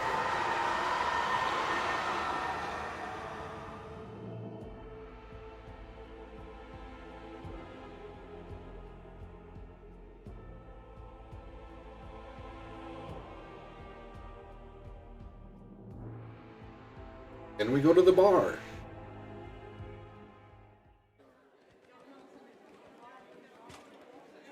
Praise Iomade, you woke up. Healing your wounds was easy, but you were unconscious for so long I was starting to worry we'd lost you. Did we win? Sadly, no. We couldn't stand up to the demoness. Her spells were too strong. It's all right. We'll handle it somehow. You blacked out, but Staunton and I managed to get you here to the Defender's Heart. It used to be a tavern, but now it's our headquarters. We're gathering our forces here, and we're preparing to strike back. I found a cultist dispatch in the dungeons. It seems they are holed up in the Tower of Estrad. Demons have been filling Canabras with their spies and infiltrators for a long time. Unfortunately, I don't have enough people to attack the place right now. At least not blindly. I'd be grateful if you snuck in there and scouted out the situation. But just scouting. Don't be a hero. What's the situation in the city? Bad, but not hopeless. We're constantly getting news, and new sources of resistance keep springing up in the districts where everyone seemed to be dead. The survivors are gathering here. You should see them. Their faces, their eyes burning with determination. The city is destroyed, but our resistance is not broken. We will keep fighting. Sounds good. What do you plan to do next? You heard what the demon said. They're going to desecrate the Wardstone and blow up the whole barrier around the World Wound. That would be an even worse disaster than the World Wound's expansion before the Second Crusade. Not only Canabras, but every city with a Wardstone will be destroyed, including the capital. We can't allow that no matter what. We will retake it, even destroy it if we must. Iomade's gift must not become a weapon of the Abyss. Tell me about this Wardstone thing. Why is it so important? The Wardstones are a gift of Iomade. Created personally by her herald, a mighty angel, and a general of the celestial armies. The ward stones keep the world wound from expanding. They stand along the border of the territory controlled by the demons, creating a barrier to keep them inside.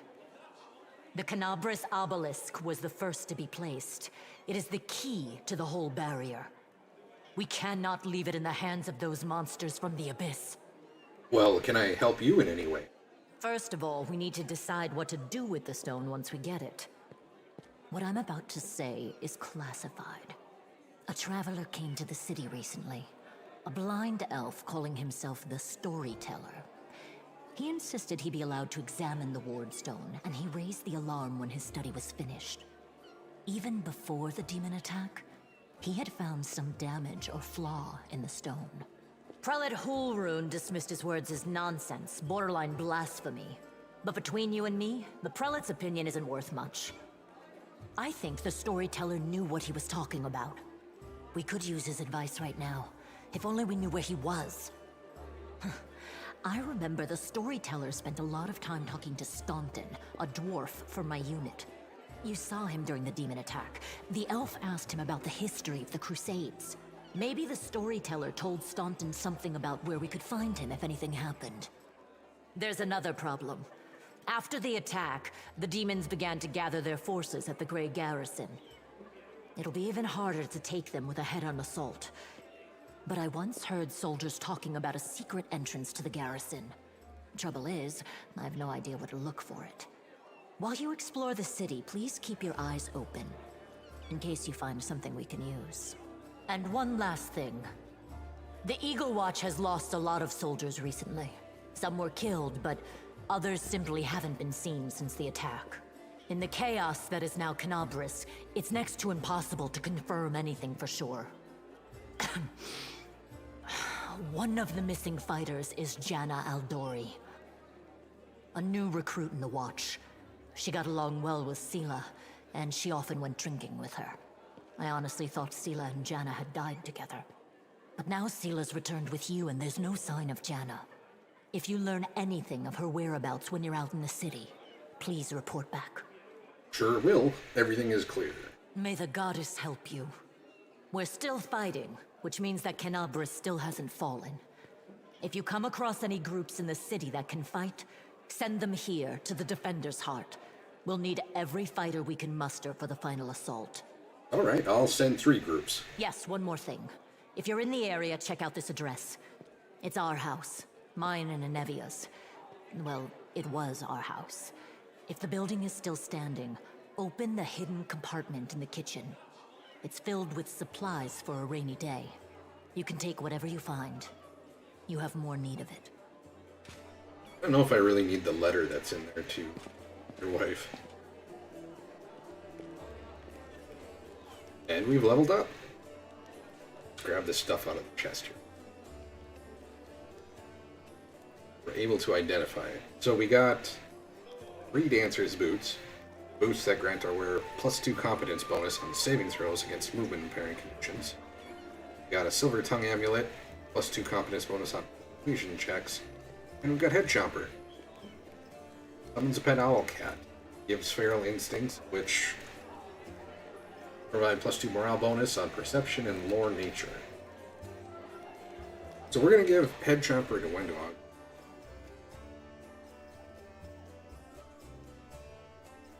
Give us the persuasion item. And I'm probably going to give the boots to Wendog too, I think.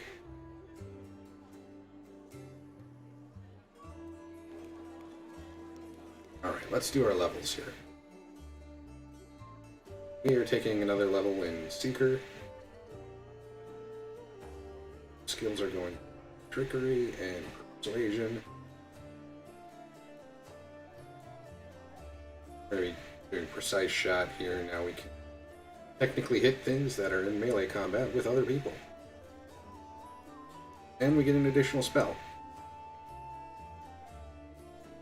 We're at level 3. We get... Yeah, we got Mage Armor for free from our Bloodline. I think we take Magic Missile here. We're not going to get Magic Missile for free.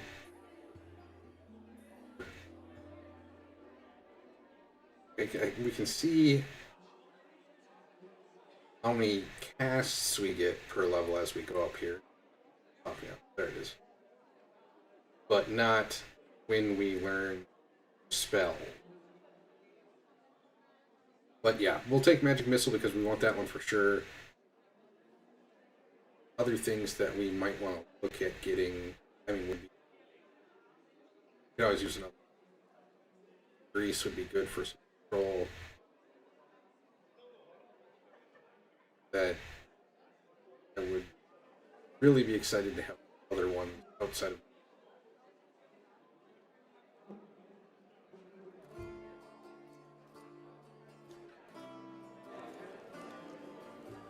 So specifically for our, now let's put our claws. I don't think we're ever using claws, but let's put them over there just in case. And put this over here for buffs. I think we'll longer buffs on the bottom. Damage in this area here. But almost everything is immune to lightning, so we won't put lightning down there, but keep acid and frost down here in case we find something that's better or worse off towards one or the other of those. We are getting an extra point of damage from the dice we get here, so technically this is going to be 3d4 plus 3 currently for damage. And this, of course, is going to be 2d4 plus 2 force damage.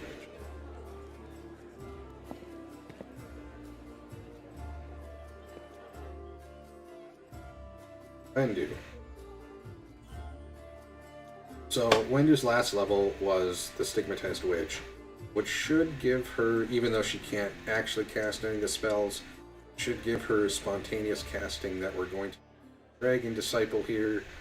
So now to pop into Dragon Disciple, which we want to do just to get 4 points of strength. Essentially that's going to even out her strength and her dexterity at 20 apiece. We just need extra knowledge. The other reason that we took this, obviously, because of, I mean, it's probably one of the best classes to take a level in just to gain armor or any kind of attack. And, I mean, you could technically do that with any witch, not necessarily just the Stigmatized Witch. The Stigmatized Witch specifically is because that is a spontaneous caster, and you need spontaneous caster. So for this level, we are going to be taking another level of Fighter. And let's see, we want 3 mobility, we want 5 arcana. We're going to take 2 more mobility here, which is going to, when we fight defensively, give us an extra point of dodge on our armor class. We'll start filling in arcana the next 2. Need to get to 5 in it any. Next level, we're only going to max it at 4, and then 5 will be. So, where are we at here with feet? I think what I want to do here with her is grab 2 weapon fighting, and then also grab shield bash.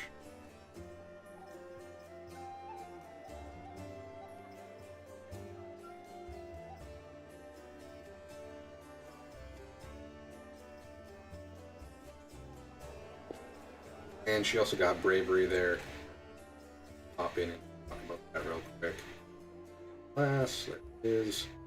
So the other thing she got was bravery, plus 1 bonus on will saves against fear. Bonus increases by 1 for every 4 levels beyond the second. Next level, she'll actually be able to wear armor and receive a larger portion of her dexterity bonus while doing so.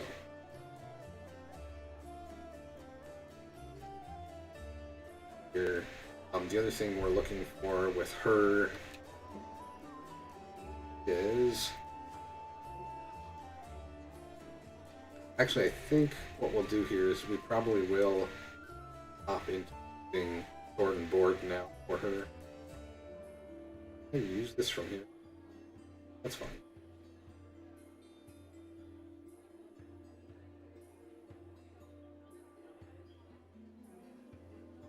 that. No one else really.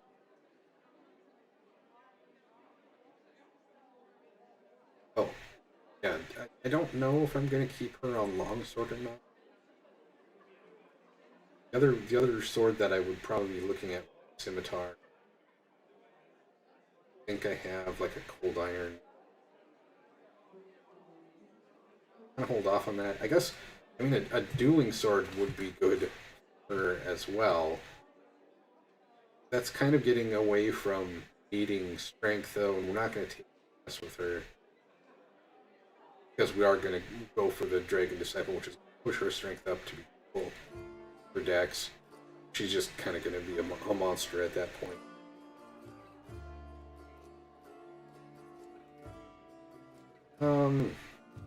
Actually, we'll give her this ring just for a little bit of bonus. Sure. 6. So we'd get 9 out of this instead of 5, so 4, which would be 8. Kind of shortens our range. Oh, we had 1. I forgot that we had. I guess I can put this on that. But what I probably should do is put it on her. Take her.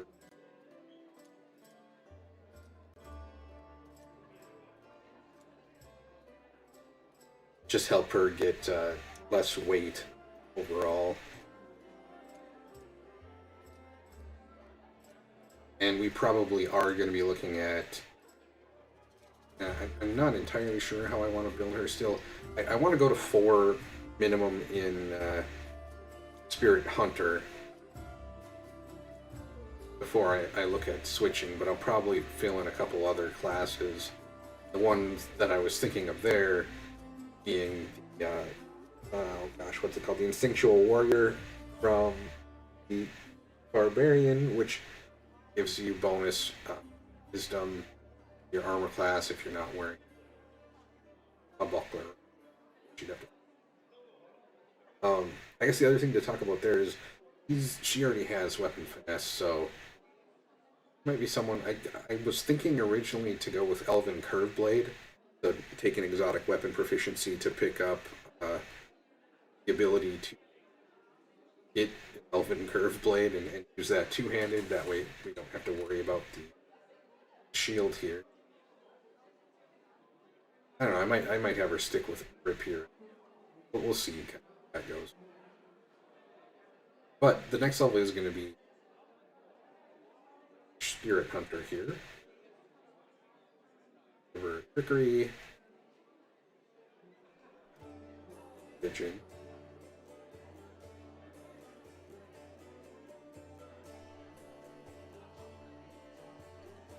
Oh, this would be the level where I kind of don't have to. It's nice to make the decision what kind of weapon we're going to want her to go into.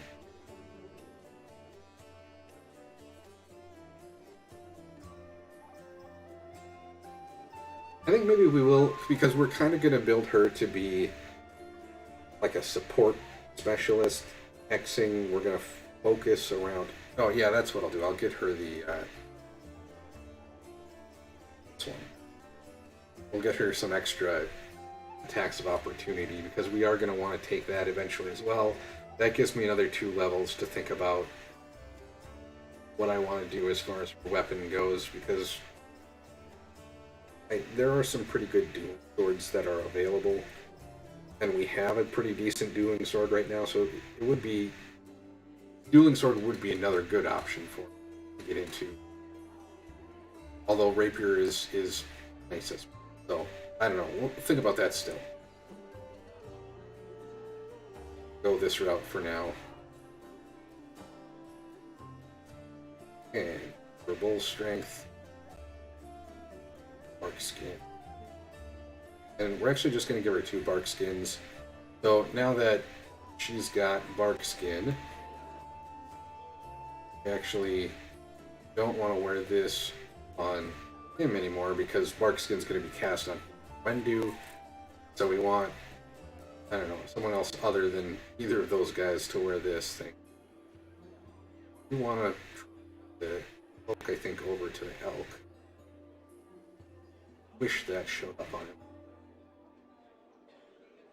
Can I read all of these?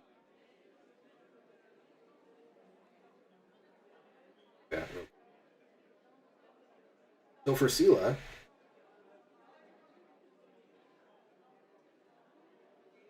kind of have two choices here. Continue in Hunter, the 3. I'm only planning to take 3 total levels in Hunter. But this obviously gets us outflank right here and gets us another teamwork feat and the ability to share our teamwork feat with our pet. So our pet would get outflank in another level, and our pet would get whatever we decide to pick. Probably going to be shaken off. Otherwise, we can keep going in Paladin. The reason that we want to kind of make this choice is that the pet is not going to gain levels while we progress in Paladin until we hit level 5 in Paladin, where we're able to select the Divine Bond, and then the pet will get levels to catch up. So it's kind of a, when do we want our pet to be weak for a little while? I think we're fine actually with the pet being weak right now, because Windowhog is kind of ready to just step into the role of tank at this time. So what we'll do is we'll continue with our Paladin levels here. So our level 2 Paladin level, we're going to grab Mobility, we're going to grab Persuasion.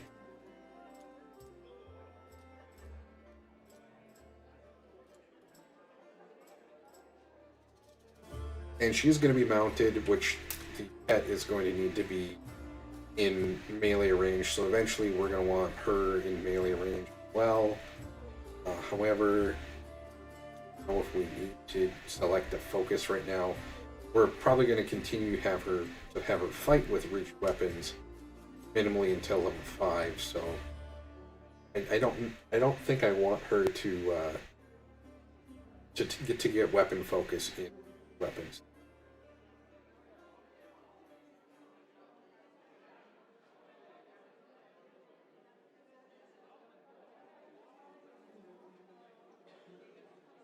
I guess the other thing we could have looked at doing in fight actually still 17. No, we won't. I was going to say we could look at getting Monk to kind of push her into crane style right away, but I think we do want Aura of Righteousness here, and we're going to be on the amount, so we don't really need style.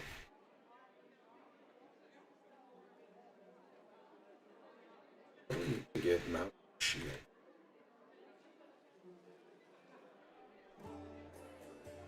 Just need mounted combat. We're not going to be able to mount until 7. We probably should take something this level that's going to benefit.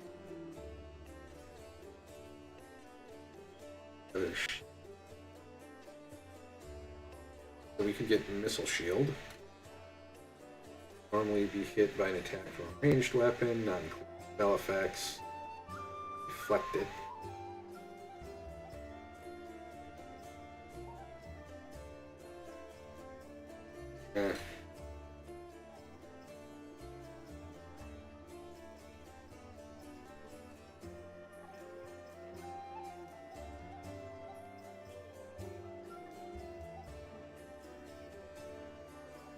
I mean, I do think we eventually want to get Mounted Shield to, I guess, assist our horse with the...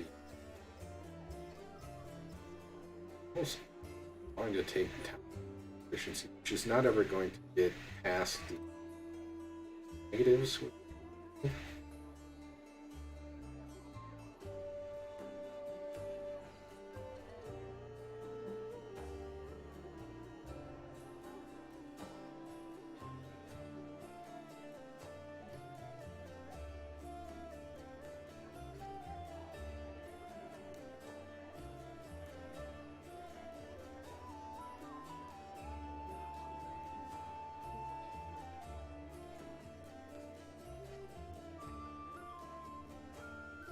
don't want to take.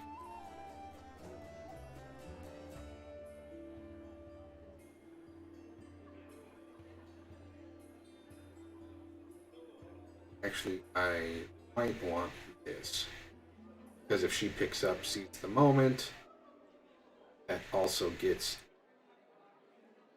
after we grab the. So this isn't going to be great for us. We're only going to get one currently.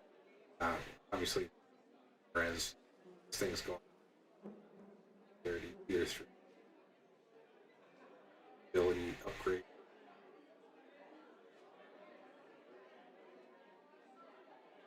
More so, I think we will for sure get teamwork feats on Sela because she's going to share those with her pet and it's just going to assist, I guess.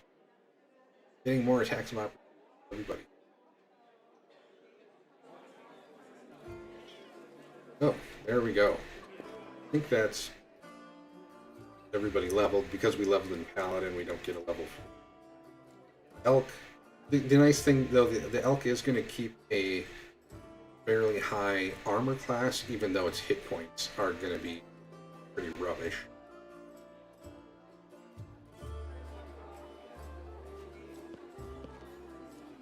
Hey, wait. Mind if I bend your ear about something? So, here's the first and most important thing. Beth gave you a crucial mission. I get that, and I know you'll get the job done. I saw you in action. Here's the rub. By sending you out on an errand, we're weakening our defenses here. If they come at us while you're gone, I don't know if we'll be able to fight them off. Everything seems clear so far. What else did you wish to discuss? So, the rift that damn beetle left with its scythe. Yeah, well, it cut the city into two. It's kind of difficult to get across.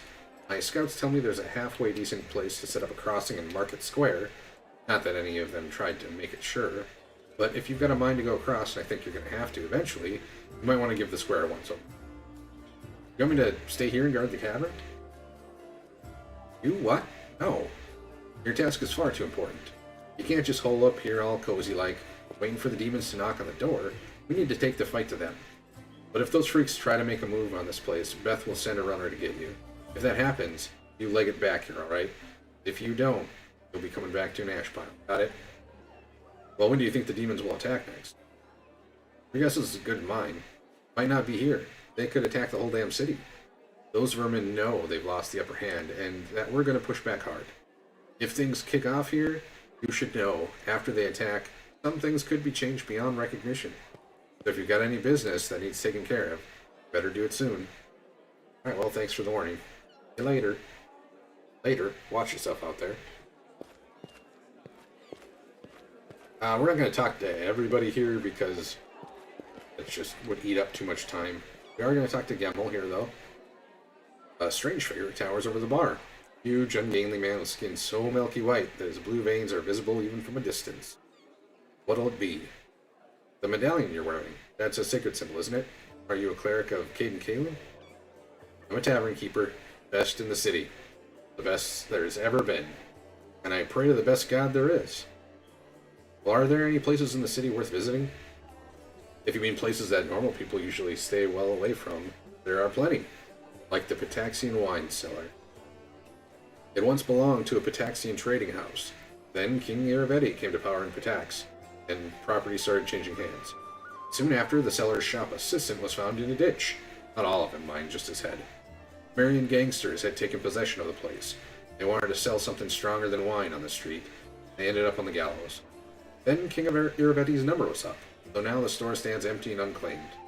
People say that a headless ghost wanders the place at night, moaning ghoulishly. Ooh. Just don't ask me how he makes the noise with no head. I wasn't there, I just tell like I heard it. Any news in the city? There are demons everywhere, and you showed up. How did you end up in a Crusader city? How did anyone end up here? How did you, or them? The world is big. Still, there isn't a place for everyone. People who no longer have a life anywhere else, they end up here. Who are you? Hawks, vampire. Are you really a vampire? No. I see you're not one for talking. Says nothing.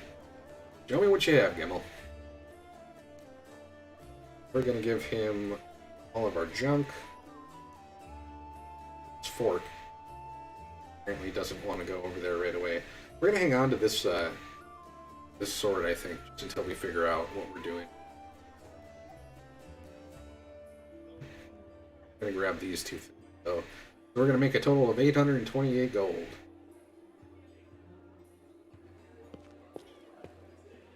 Which isn't bad, but it's not really that good.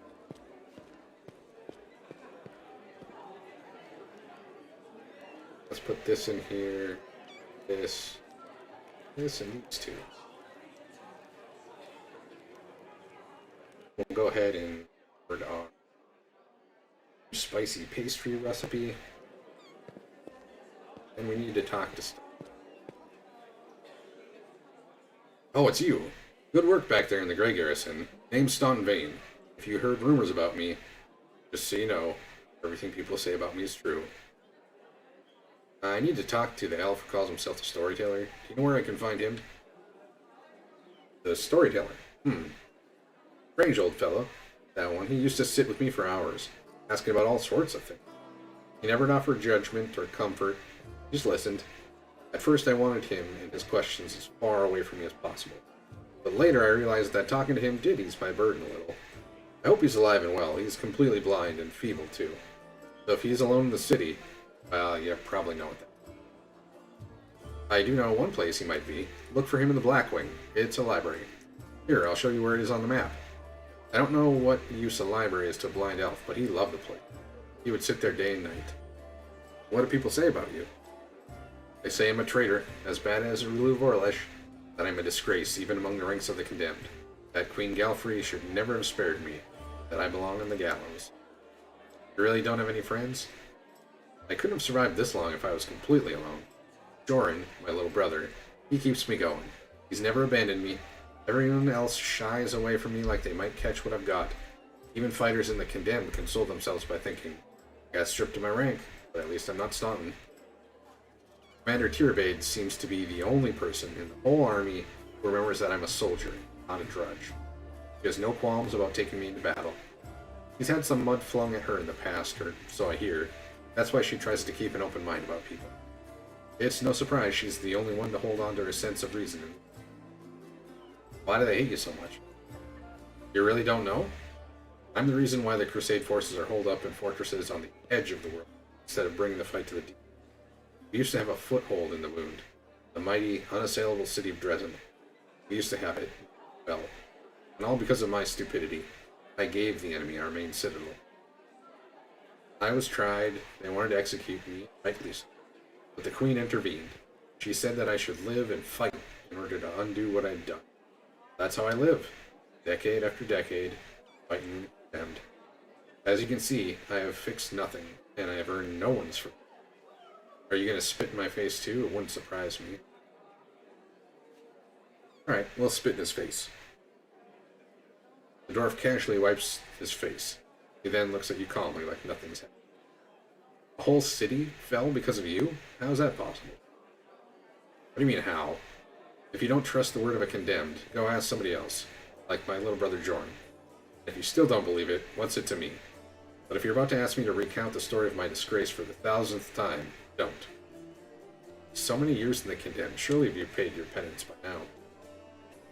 That's not up to me to decide. My life is in the Queen's hands. The condemned isn't the worst part. All these years I've prayed to Toreg for forgiveness. Countless times I've gone to his priests. Countless times I've kneeled before his altar. Only the Father of Dwarvenkind would answer my prayers. Just once. Not to restore what I've lost, but just to tell me that I am still one of his children. But it seems he doesn't give a damn about me. What can I expect from mere mortals when my own God doesn't think I deserve redemption? Well, I have to go. Go on then. Maybe we'll see each other again. Let's go talk to Anevia down here real quick. Oh hey, see how they patched me up? Now I can run, jump, or dance a jig if I feel like it. Are there any suspicious places in the city that I should pay attention to? There were a couple spots I wanted to check out, but I didn't have time. If there really is a den of cultists there, it would be good if you could swoop in there and bust some heads. You don't even need a search warrant. First one is the Silken Thread. It's a funny little tailor shop that doesn't take any orders and never buys any fabric. but they always seem oh so busy. They're busy with something in there, alright, but sewing, it ain't. Second one is the Alchemy Shop, Topaz Solutions, and they trade in everything, not just healing potions. Judging by the ingredients they've been buying on the black market, there's something fishy about the alchemical rituals going down in that place. What are your responsibilities in the Eagle Watch? Nothing official. I'm not even a knight, you know. I just hang around. You sure you want to know the details? Catching traitors and spies and cultists is no walk in the park. It's a delicate job. You can't always do it all within the letter of the law. What if we surprise some suspicious blighter with an official search? Everyone will know about it before long, starting with their cronies. Then again, sneaking into people's houses at night ain't exactly legal. Traitors can't be doing stuff like that, can they? Well, I'm not exactly a knight. Tell me about yourself. I'd be happy to, but there's kind of nothing to tell. What's so interesting about me? What's it like living with Irbeth? It's like living. Without her, I wouldn't be. Seriously, if I were alone, I'd definitely be gone by now. Sure, sometimes we argue, can't deny that. Sometimes we bang our fists on the table and yell so loud that the walls shake. But that's all about order of business. But at home, well, I'll give you an example. I've kind of always wanted to move out of the broom closet we call our house and into somewhere cozier.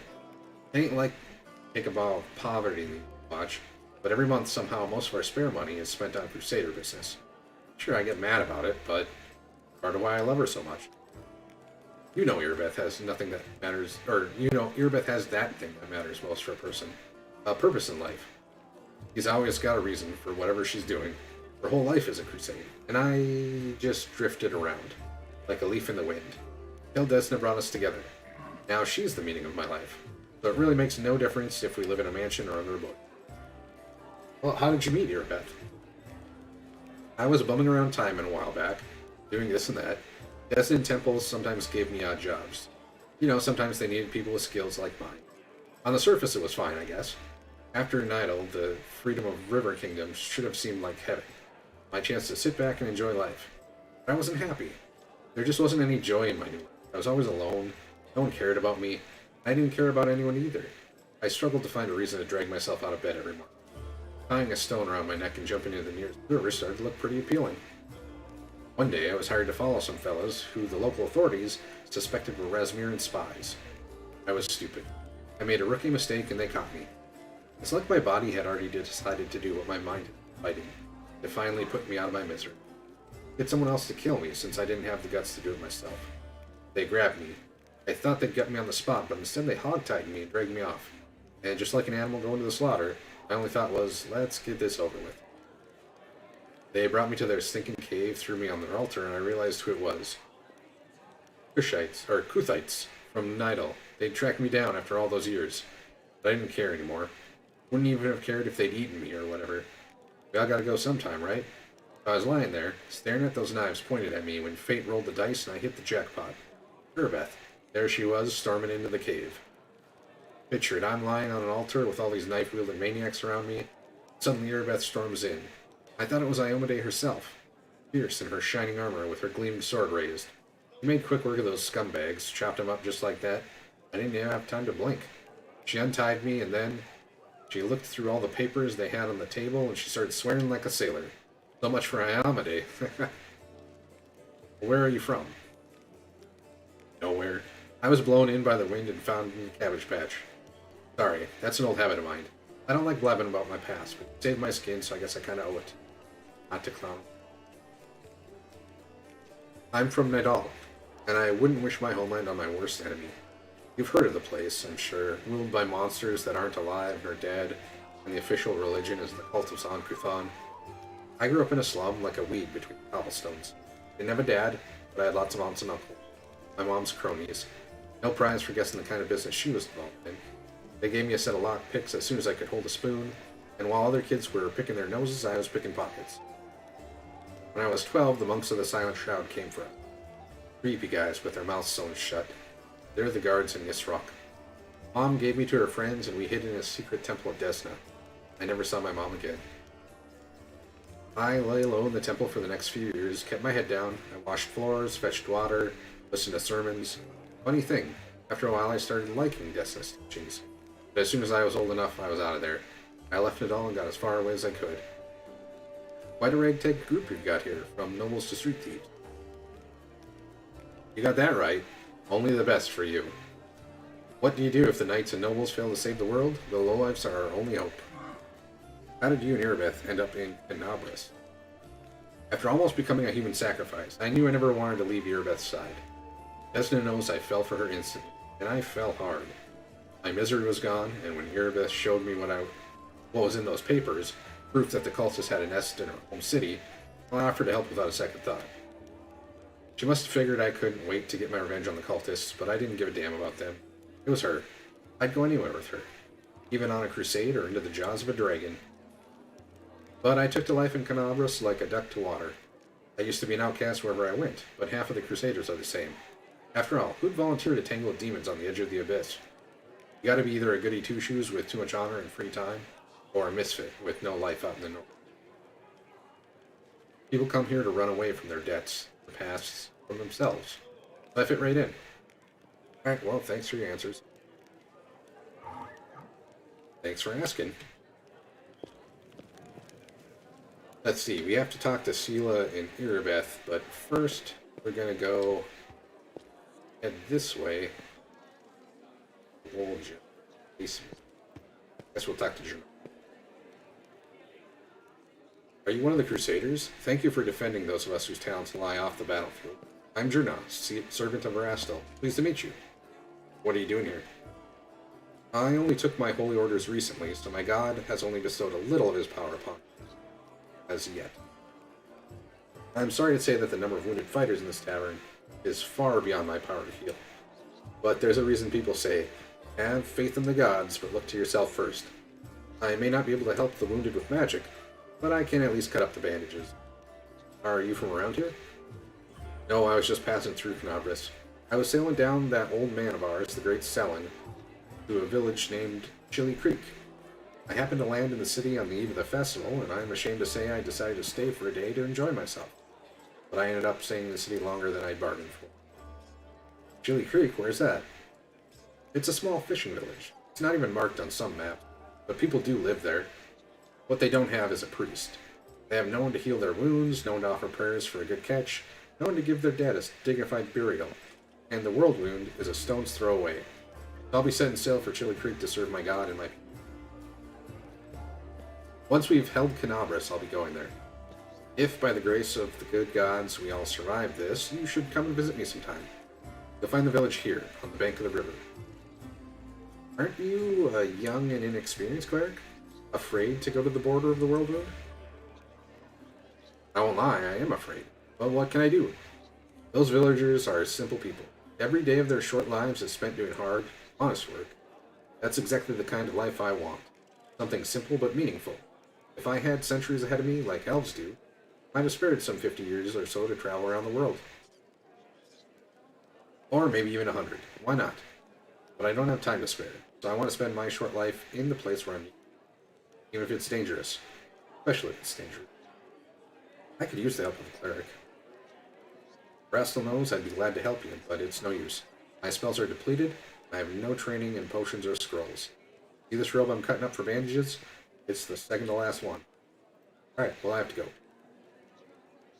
Hey, Rastal, watch over. I also had to take a drink real quick, so I'm weak to the microphone.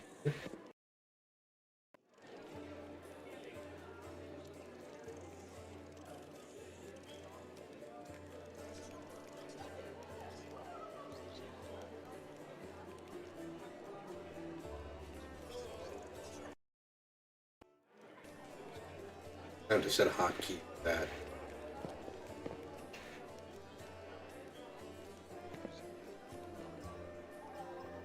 Talk to Forn.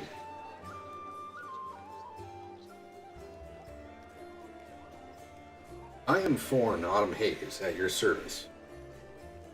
Do you need help? Do not trouble yourself on my behalf. A local healer tended to me. Besides, I come from a resilient, hardy people. My body will endure both the wounds and the poison delivered through. Well, who are you? My name is Forn, Autumn Haze. I've come here from Kayonin because I am a hunter. All minions of evil are my quarry. I won't say more than that, if you don't mind. We are strangers and of different races and cultures.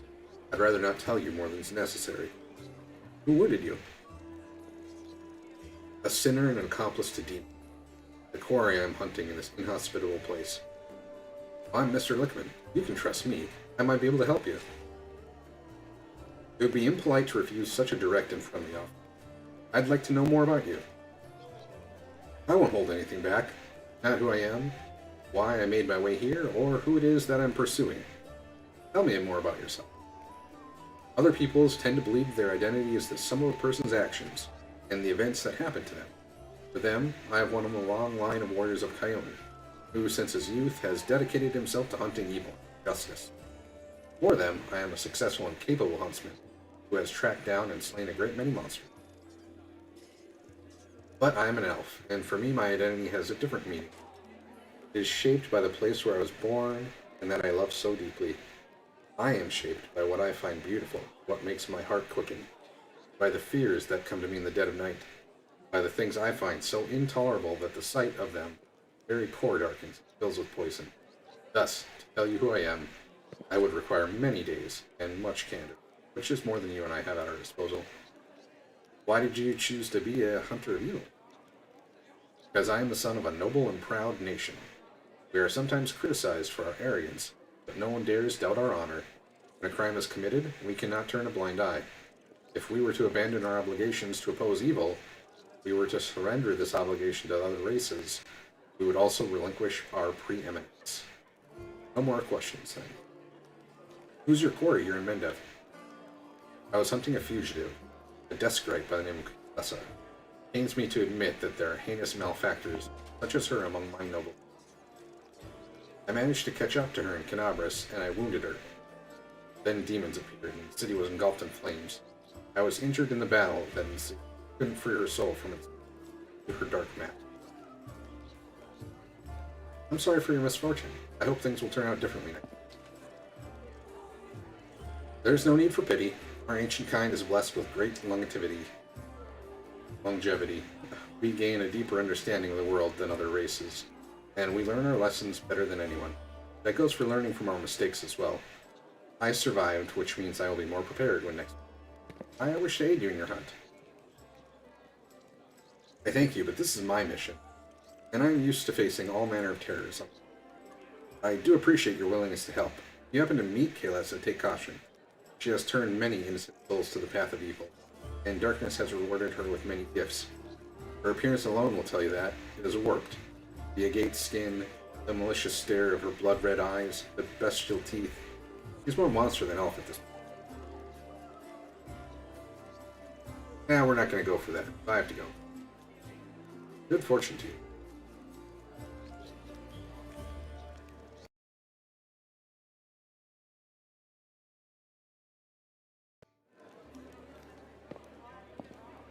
And we'll mosey downstairs here.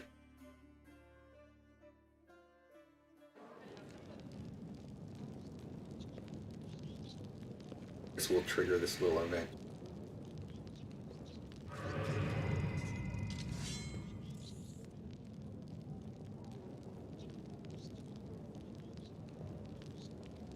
Wolgift playing tricks on Delvin.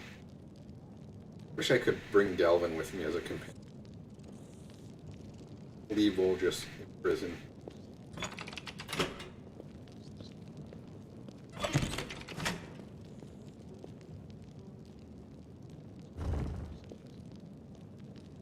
Grab all this loot here. The solution to this little puzzle, I guess, is down, or sorry, up, down, and this one's down. You don't actually have to interact with that one. It is also.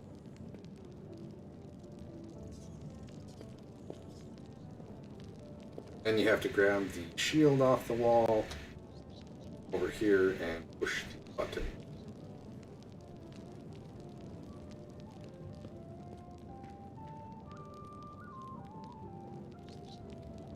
And since we are being the Persuady character, we get the hat.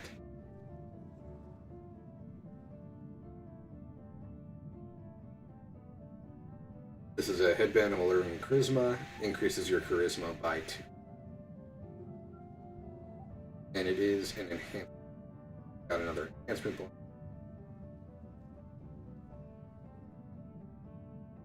That's no.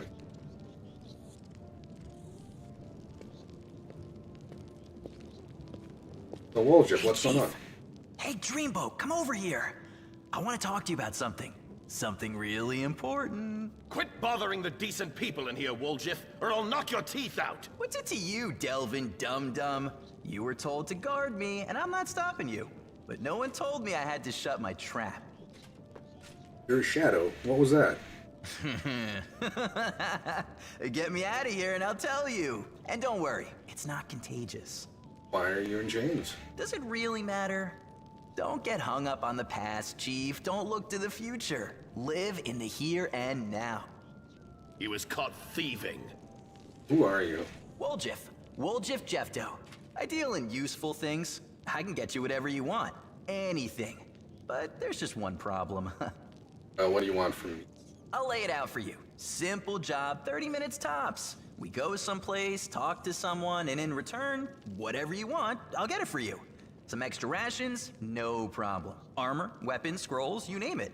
It's as good as yours. If you need my help with something, whistle and I'll be there. I'm handy enough with knives too, and even my magic know-how isn't too shabby. What a load of guff! If you were good at magic, you wouldn't be stuck in here now, would you? Don't you listen to him, Chief. He'd find fault with the Queen herself. I'll be useful to have in battle, and I'll sell whatever you want at a reasonable price. It's your lucky day. You won't meet another gem like me in Canabras. I can't help you while you're chained up in here. How can I free you? That's easy. You know Irabeth? Feisty-looking gal, always wears armor. You can't miss her. She's the meanest fighter in the whole city. When you see her, put in a good word for me, will ya? Tell her there's this guy, Woljif, locked up for no good reason in the Defender's Heart. Well, for the follies of his youth. And he really wants to get out on bail so he can keep up his good behavior and make a contribution to society. You got that? Will you do it? Alright, I'll go talk to Irabeth about your situation. I knew I could count on you. Knew it the moment I laid eyes on you. I will talk later.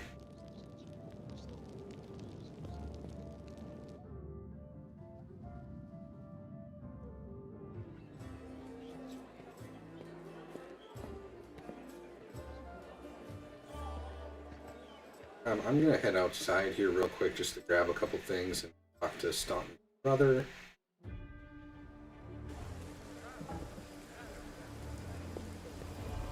So we'll kind of do the rounds and pick up, well, this is our altar that clears us of abyssal corruption.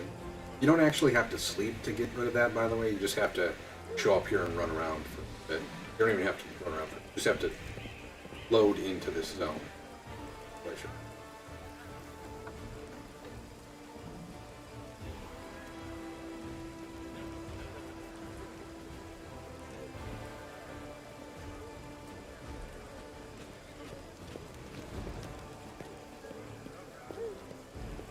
Box over here. One more to pick up.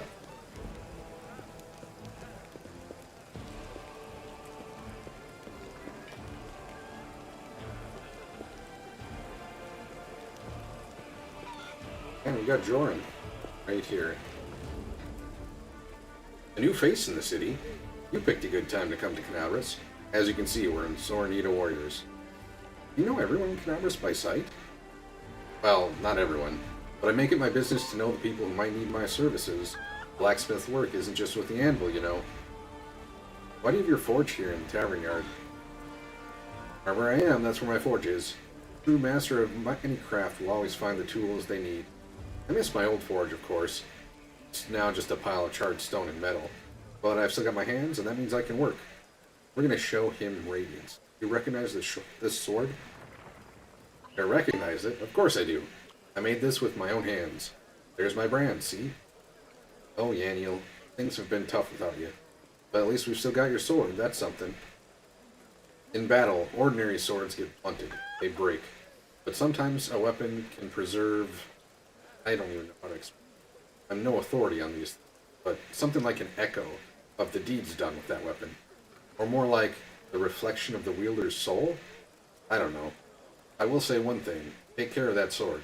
Yaniel may no longer be with us, but the demons will still remember why they need to turn tail and run when they see radiance. Ugh, the scabbard's all worn. You can't be having a fine sword like this being carried around in this tatty thing.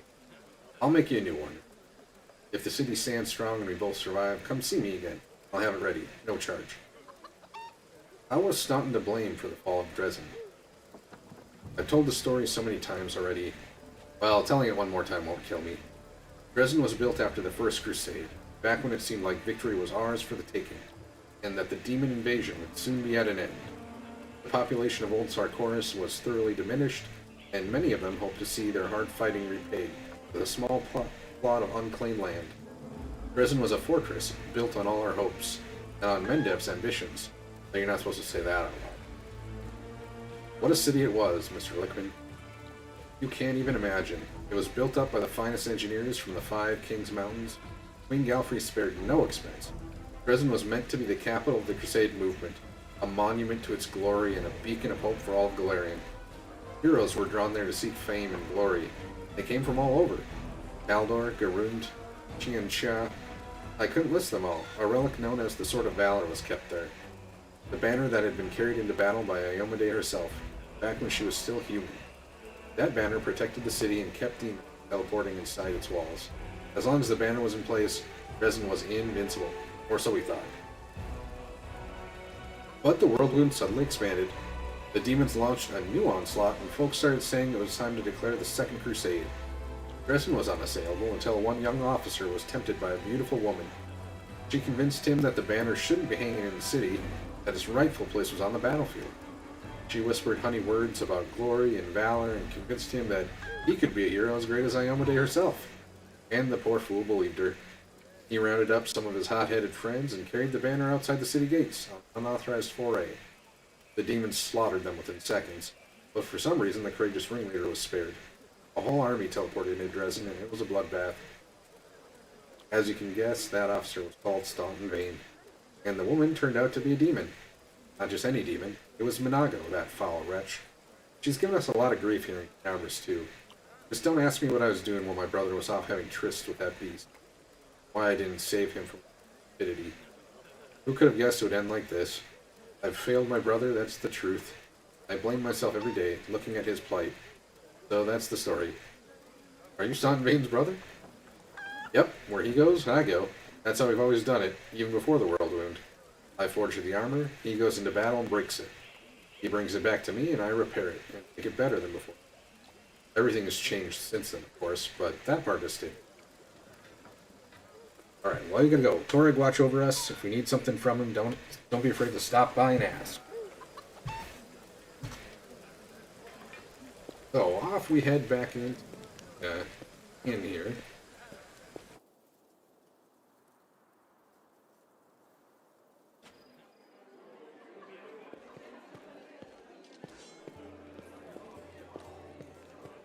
And we will, well, I guess I'm going to run over here and grab this book. Talk to Sela. Hey there. During that march through the dungeon, we never got the chance to exchange a proper greeting. High time I shake your hand. Irma said your friend, Gianna Aldori, is missing. You know where we should look for her? Irbeth is worried about all her fighters. I understand that. I wanted to look for Gianna myself, so I didn't distract you. But since you're in this too, I could use some help.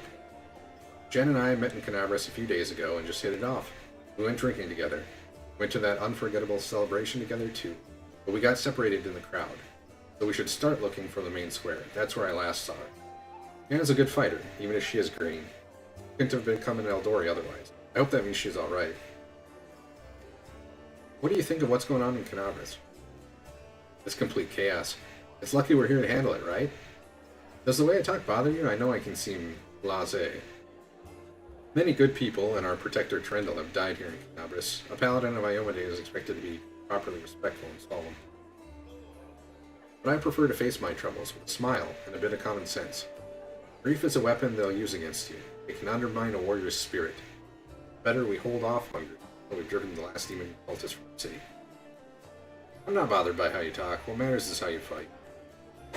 Now you're talking sense. Well, you can trust in my sword.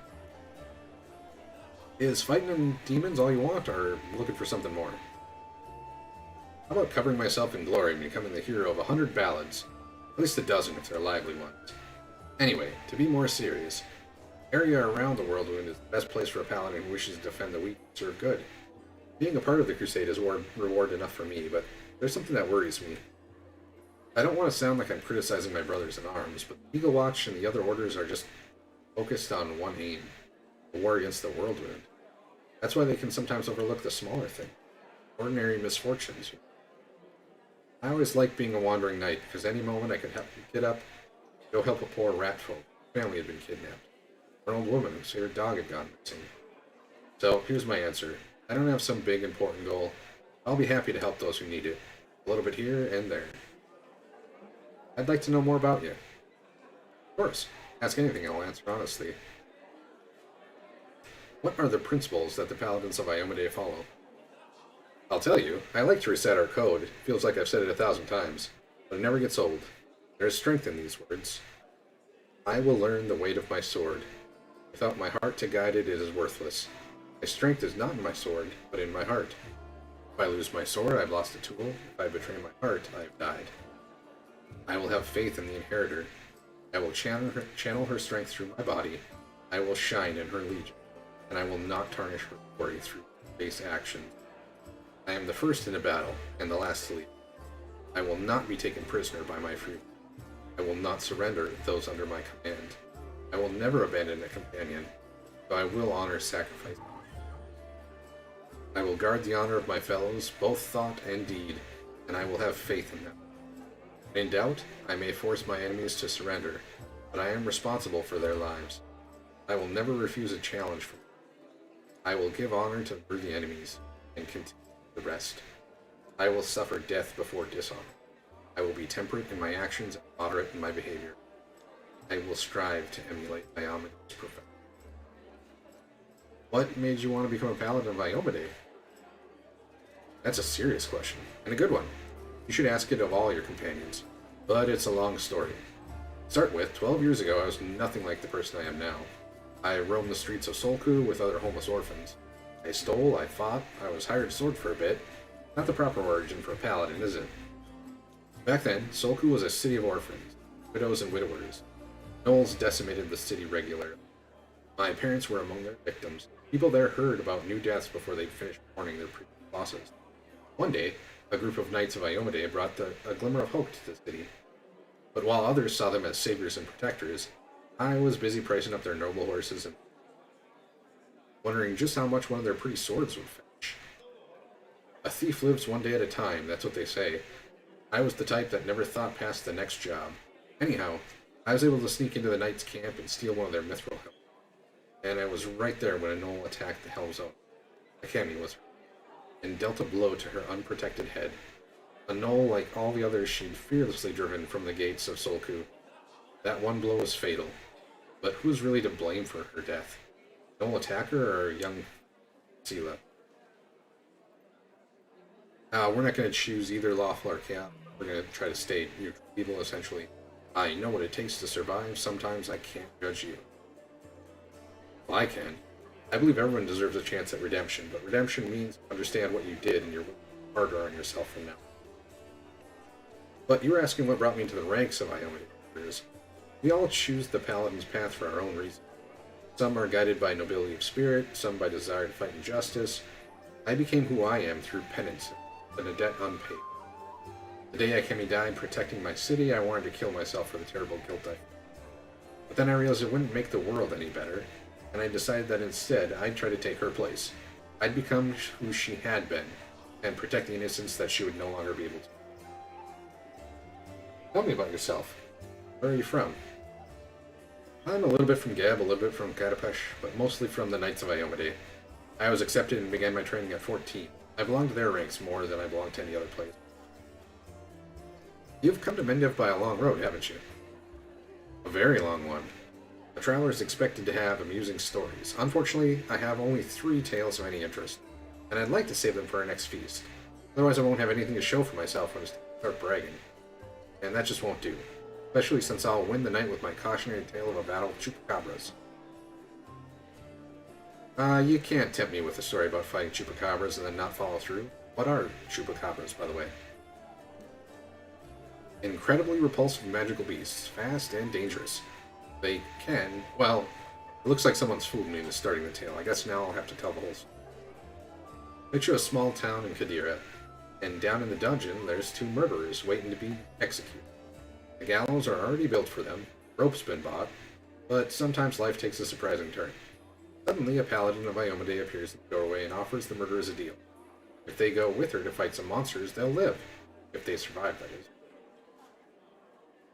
There's a big difference between imminent death and probable death with a glimmer of hope, wouldn't you say?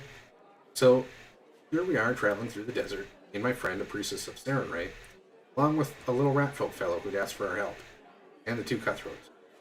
We get to the ratfolk village and see their bodies lying around, all drained dry. We figured we'd have to fight vampires. That's how the little ratfolk described the monster back to the village. That's why we went in all brazen like. The sun was high and the vampires couldn't attack until dusk.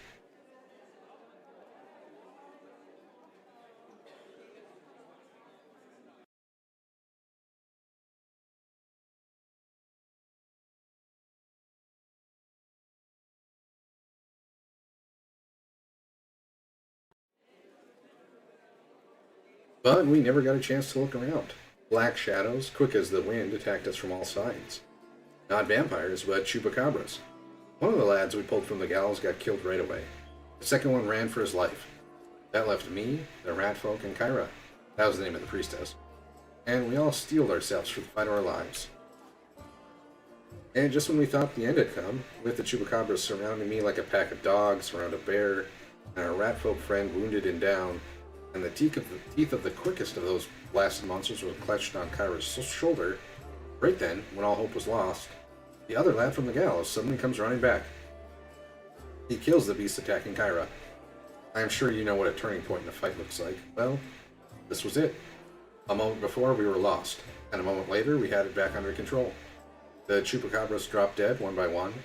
The little ratfolk is reunited with his family, hiding in the basement. The priestess and I closed the eyes of that boy from the gallows who saved us. It was a shame he didn't survive the fight. May the gods keep his soul and journey to the afterlife. Your savior was a fool. He could have easily fled. If he was a fool, I like that sort of foolishness, more than cold, merciless calculation. Had it not been for that mercy, Milosh, that was his name, would be hanging from a noose, and me and Kyra, and all the ratfolk, would be dead in that village. Someone told me that a kind deed done by an unkind person is 100 times more precious. By the same token, evil deed but done by a noble soul is 100 times more horrifying. That's what I really wanted to say. The chupacabras were just a good start. Well, we've learned everything. And thanks for talking.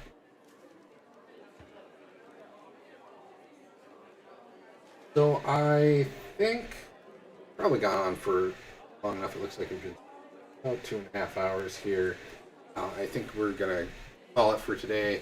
I might do another one a little later on this evening, around 7:30. The next scheduled one will be tomorrow, Monday, at 7:30. Thank you if you've made it this far into the video for watching. If you liked what you saw, please go ahead and click like on the video. If you'd like to see more of this type of content, please go ahead and subscribe to the channel. Otherwise, have a great rest of your day.